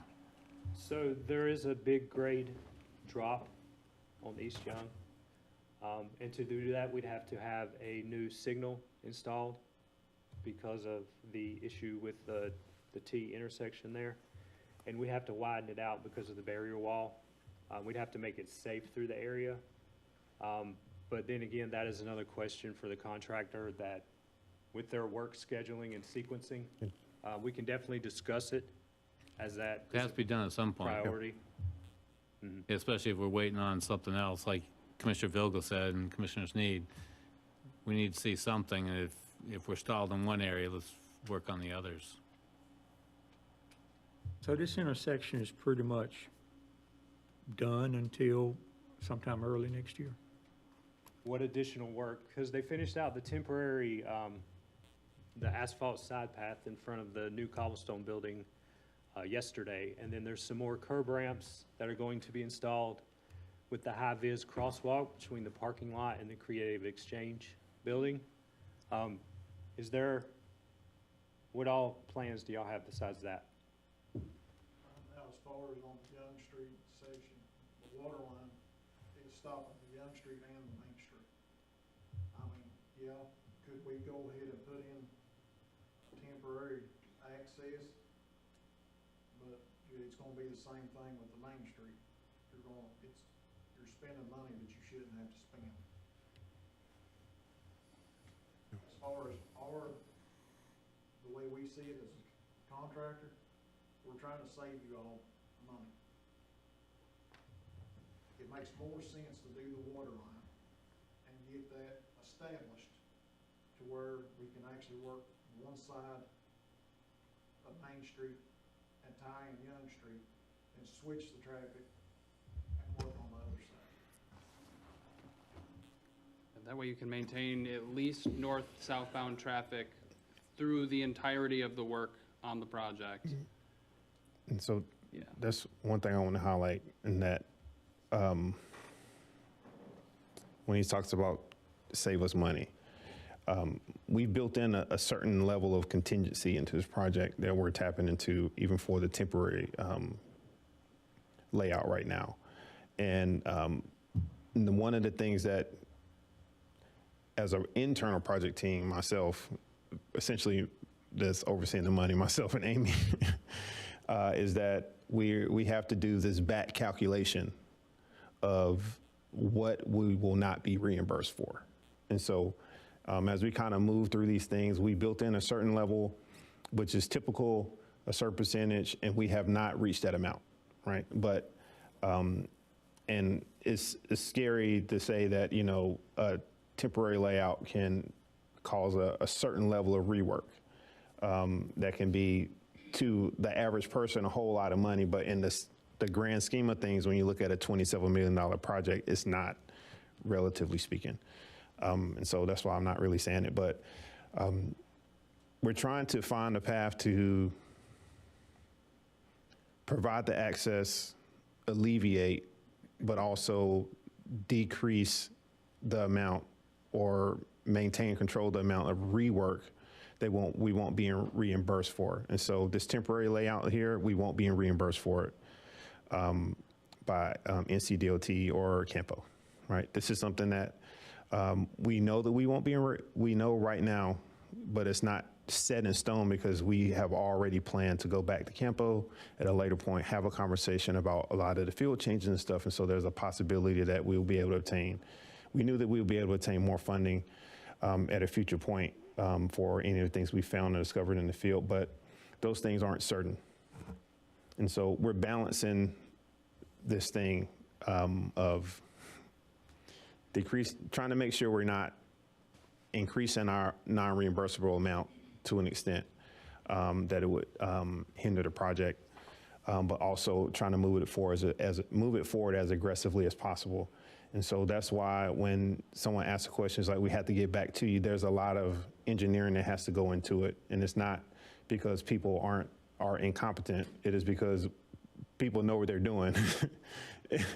And we know to move fast. And so it's kind of like, chopping down the tree. You give you 3 hours, you spend 2.5 hours sharpening your axe.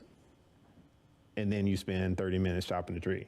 And so if I were to present that to you as a imagery to say that's where we are, like we're sharpening the axe to make sure that we find a path forward. So that's why the conversations with City of Raleigh and all these things have to be thorough to make sure that we're not setting ourselves up to take a later loss based off something that was an oversight on the water lines.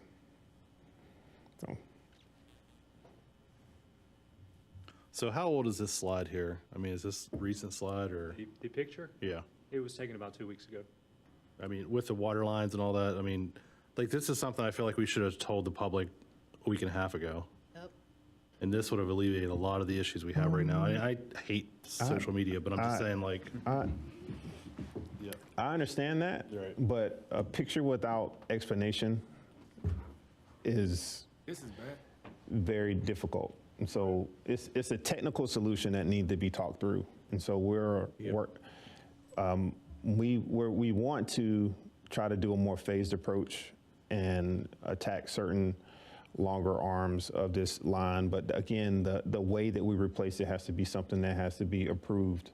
Now, you have an approved plan, but then there's the implementation. Right. And so if we can work with the City of Raleigh to be able to replace that that length that goes down Young Street, and then like the east and the north part, then perhaps we can make certain areas of it accessible sooner than later, right? And so, because the heat of it will be on that the south main part where we have 4 service lines that are connected to residents.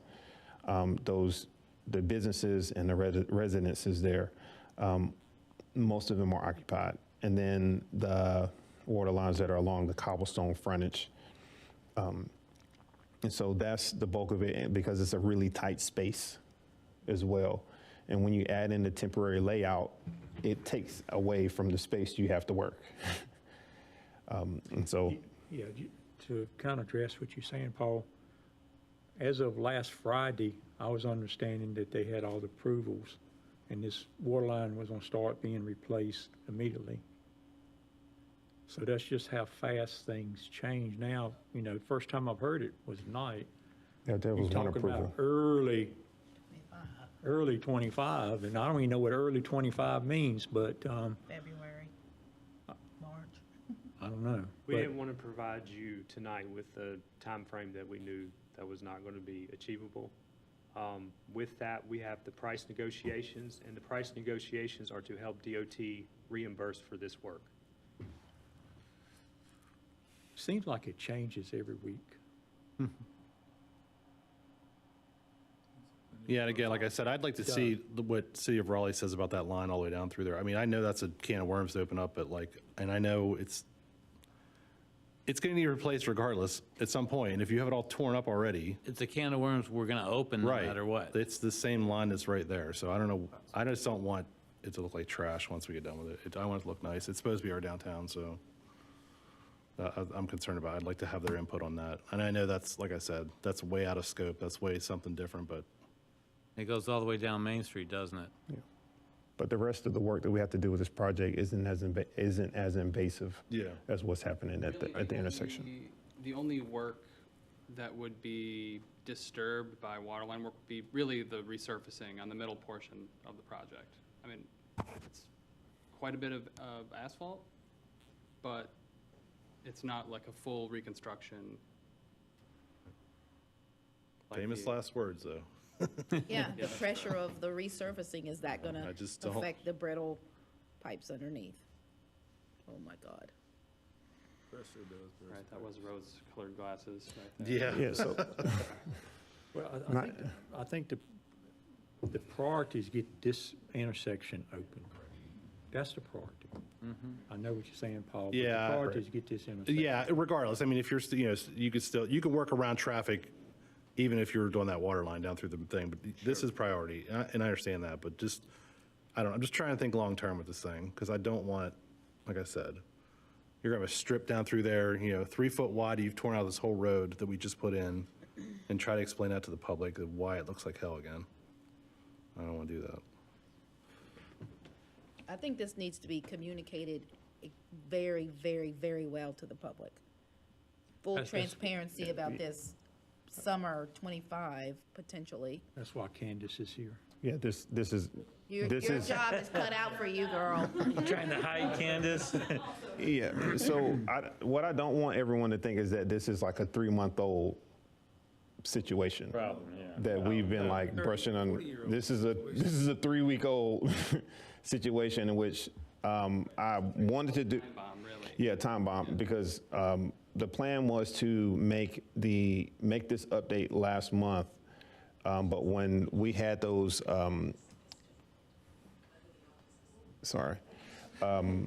but when the water line issue arose, we bumped it back to this work session in order to be able to give a comprehensive update. And so there's not anything that's being brushed. It's us really solutioning to be able to bring this before you today. And so I don't want the public to think that it's like 5 months old. It's not. Right. Yeah, I think what I'm struggling with, and I think April is too, that if we look at this timeline, we're talking about 4.5 months of just sitting there without replacing anything. And that's a long time. And we're getting raked over the coals That's a long already for time. every day that there's no work being done. Nobody's here. So to, Yeah, I to think- come in here and say you're not going to do anything to early 2025 is difficult for us to accept, really. Well, we need to. I think we can find a pathway forward, but the goal of the presentation is to not provide you a timeline that is not achievable. Right. Agreed.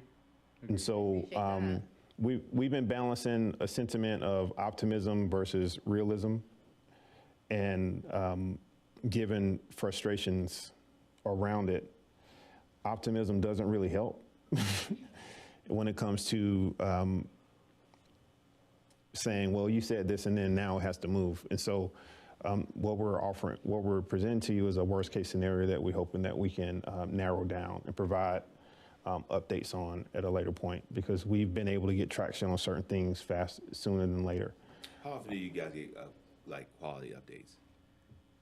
Like, do you get them from the DOT every 2 weeks, every other week? Because I'm thinking from a Quality community updates. perspective.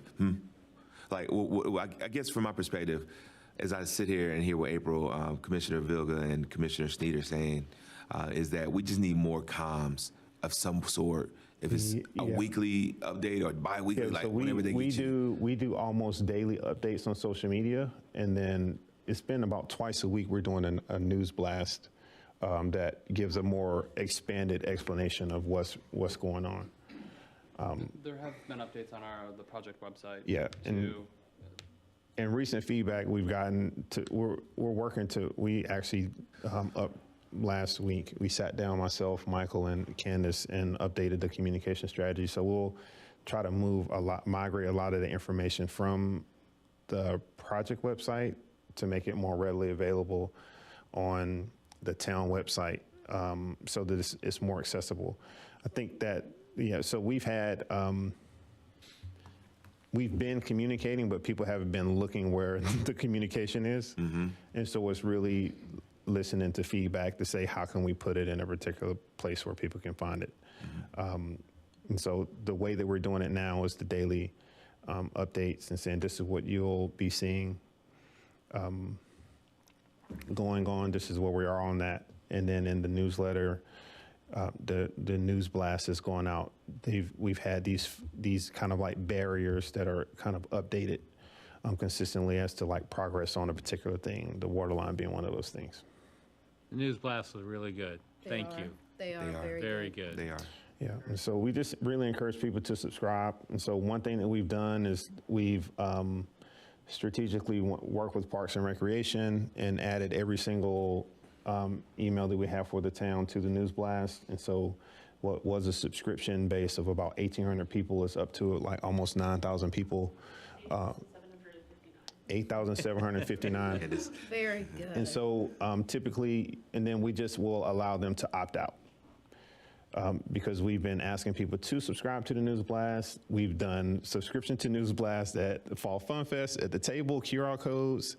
And I think that one thing that everyone needs to understand is that when it comes to communication and community engagement, we've pushed these things for the last 2 years. That's why we hired Candace's predecessor, Lindsay, to help update our website and create this News Blast. And now we have Candace here. And now a lot of people wish they would have subscribed to the News Blast at Fall Fun Fest 2 years ago. And so, but we're committed to doing our part with informing everyone. And I just ask that everyone kind of on the communication front, just be more intentional in trying to obtain information. As we get feedback from the community, we change and we pivot. I mean, we updated our whole communication strategy for it to make sure we're connecting the dots better so that they understand what's going on.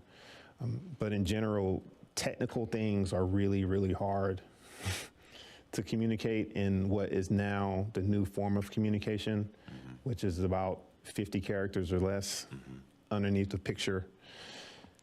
And so to talk through certain things is, it's not impossible. And so we've literally said, you know, for more information, please subscribe for the News Blast. You give the tidbit and say, please subscribe to the News Blast. It has a more expansive explanation of what's going on.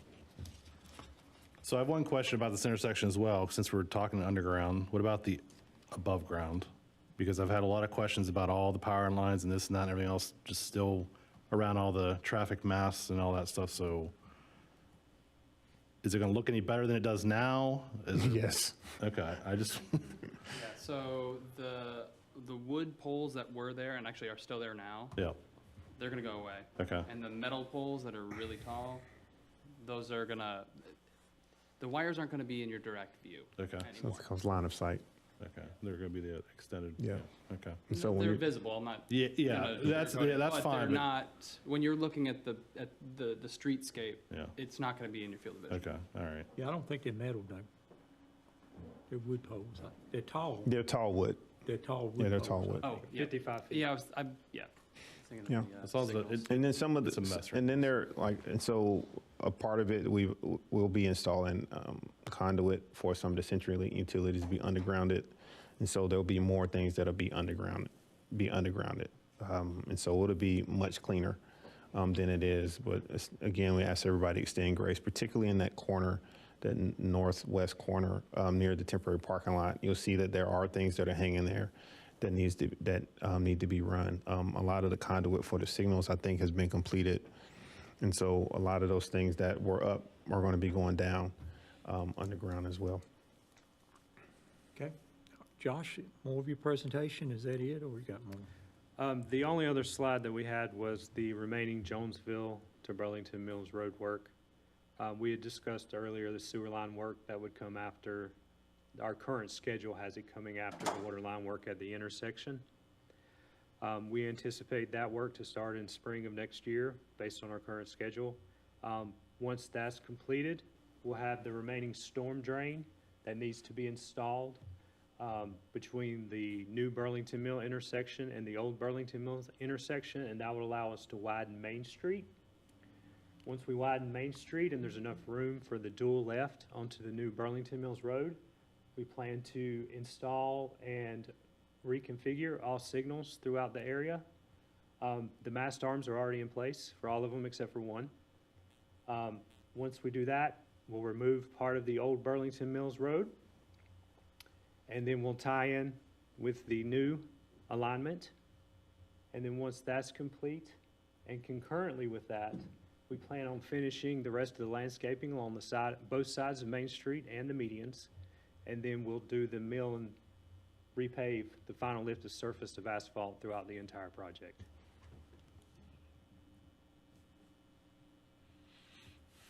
Estimated date of completion for everything? We're thinking fall of next year. Yeah. So that was always the plan, by the way, is that it will be November, December of 2025 where the whole project is complete. The thing that is most disruptive and kind of at the forefront is that Main Street intersection thing was supposed to be completed in a shorter amount of time. But the project in general was always planned to go through December, but it was not supposed to be as invasive on the resident, driver, pedestrian experience in that particular area. Any more comments, board? I think the final one I'll make, and I don't know how between you and Candace, but the thing that citizens are concerned with is they don't see anybody working. And it looks like, from what I see, start work in spring of '25 is on all the slides. So I don't know what's going to be done between now and spring of 2025. Evidently no work, so that may be what we need to communicate. In other words, we don't need to keep communicating people are going to be working and then no work's going on, because that's kind of what's been happening. I know a lot of commissioners been hearing that. So we definitely don't need to communicate, if no work's going to be going on, because they don't see it. So if we're not going to do anything to spring 2025, let's just make sure we put it out there and make sure they understand that. I guess Fred Smith will go out of town or whatever, but we need to, I think as Commissioner was speaking, we need to communicate better of what they see happening out there. They don't care about the logistics and the water line breaking. They need to understand what's happening. I don't think they understand what's happening. What's happening, timeline, and projected. So their businesses are being affected. Because they see nothing happening, right? No. They see nothing happening. Get it all the time on video. Yeah, they have been working, but it's just not as substantive as people would. And so I understand what you're saying. Yes, sir. I can't tell you how many videos I've gotten of saying 10:30 on Main Street and Young Street, and there's nobody working. I got all kinds of them. So that's exactly what the mayor's saying, and Understood. And that's what we have to communicate is, we can say why, but that there are reasons why we're not working. But you're right, we're not working because we're getting other things taken care of that before we can work or whatever. But the expectation is that there should be construction crews out there every day, and every day that there's not, one or more of us hear about it. And from this presentation, you've convinced me that nothing's going to happen to sometime spring of 2025. I mean, that's what I took away from it. I don't know about you guys, but I don't see much happening. Or if it is, say where it's going to happen, that, there are things happening on Main Young that we can't work on, so we're going to divert to, Burlington Mills or Jonesville Road or wherever else we're working. But, we're waiting on City of Raleigh to do the engineering or whatever it is. And that's why, we're not working actively that they can see on the intersection. They want to know Yeah, that. because understood. If they don't see it, they think, Yeah. we're not telling them what's going on. Understood. So we've communicated about those things, the delays in those news blasts, and it's only been since the temporary opening or layout or what have you has been open that there hasn't been any, that the work has been suspended. They've been working on curb ramps and also shoring up the pedestrian crosswalks and stuff up around the Main and Young intersection. And so I understand what you're saying, and we'll roll out a more comprehensive kind of communication with it. We just encourage everybody to prioritize the news blast. Please don't opt out so that you can get the more in-depth information, and you'll see more verbal updates now that we have a strong handle and understanding of where things are. Until we had the plans in place, we couldn't say that we've been proactively talking about what we are doing, not what we can do, what we can't do. Just because of the tonality of saying we can't do this, we can't do that, it gets a little much. But we have been communicating about the work that we are doing on the project. And so we'll take all the feedback into account. I'll rewatch the video and make sure I pull out any questions you have and try to get those responses to you. And then we just encourage everybody to send emails and stuff, and we'll theme it and tease it out. You may not see, if there's a massive influx, you might not see an immediate response, but what we'll do is look at all of them and say, what are the big questions that keep coming up that we can kind of put in front of you to be able to do that, and we'll readily update that for the community to read and yourselves as well. Thank you. Thank you. I do have one more question, and I'm being serious. So I do drive Granite Falls Boulevard every day, and I do see that it looks like potholes are being filled every day. Is Granite Falls going to be able to hold up until summer of next year? It should be able to hold up. Because there are new ones there almost every day, too. There's new ones there now. I mean, it was already in a certain state before that, and so that was on our list of places that needed attention. Yeah, I don't think Next summer. First Street and William Street's gonna hold up either. Yeah, They look. and so that's on our list as well to be repaved. But the thing that we are trying to avoid is, and so if we do the potholing, we don't want to have multiple construction projects going on the road at the same time. No, we don't. We can't close down anything else. Right, and so that's something that we know that we're going to have to repave those. We're doing not just repaving, especially like in the Perry Street, we're doing a stormwater study as well right now with Wizards Ravenel. And so we won't just be like, oh, we're just going to mill it. Like, we'll be doing some major corrections in those areas as well. I guess my question, I was concerned about how much breakdown would be there. I mean, it's not going to be crumbling for us. It's going to hold up enough to last through next summer. Yeah, if needed, and we need to patch somewhere, we can mobilize a crew to patch. But we definitely won't be doing a resurfacing or. No, and they've been filling them. They've been pretty good, but like there's new ones. They've been working hard. Yeah. Mm-hmm. But yes, we'll be on top of that one. Okay. That's it, Josh? Yes, sir. All right, thanks. Appreciate the update. Thank you much. Any questions from the board? Nope. Eric, anything real quick? No, I would just ask again, these are things that happen when you introduce new projects and they meet. When new crosses with old, you get this. The age of a water line, these water lines are in GIS. They're there. We did a ton of potholing in this project once we saw that certain things were not where they were on the stretch between, what's the word, just Jonesville Road? Yes. Jonesville Road all the way up. And so when we realized that some of those water lines were not in place, we did proactive potholing to locate all those services before we went through with the relocation.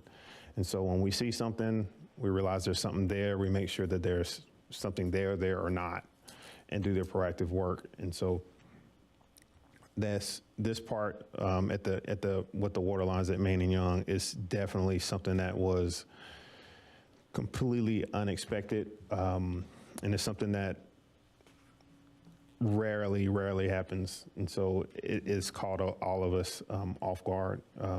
And I think that just in the defense of Stantec, there was a lot of due diligence that was done, but this particular situation is like it's a perfect storm. Like, it's one of those things where it really is something that you can't even imagine. And so we're working through it, and it's hard to see the light at the end of the tunnel with it. But we ask everybody to just be patient, be encouraged, and we're working on this, and it's keeping a lot of us up all night trying to push these things through. And so I also just want to thank our partners, Raleigh Water, Wake County, for being as lenient, and thanking them for expediting everything that they can to do that, and also DOT, Raymond, he's been a gift. And so we asked them to continue doubling down in our support, because it's super important for us. And so, this is my call to them to be even more supportive of getting some of these things done, because it's making a major impact on our community. And if it was happening on their front doorstep, it would hit them very differently. And so we're asking them to act with the same urgency as if it was happening on their front doorstep. Thank you for your diligence. Yeah. Anything else? Okay. Thank you again, Josh. Appreciate it. Thank you. Thank you. Thank you, Eric. So I know we got a lot done. Appreciate the board, all the hard work you guys put in tonight, getting through some of this material. So just appreciate that. And without any opposition, I'm going to adjourn this meeting. One last reminder, we got Fall Fest this weekend, Saturday, so I think it's going to be a good event. Hope the weather is good, so get out for that. Enjoy that time, if you would, with the family and stuff. So without any opposition, I'm going to adjourn this meeting. Thank you. Appreciate it. Thank you, Eric.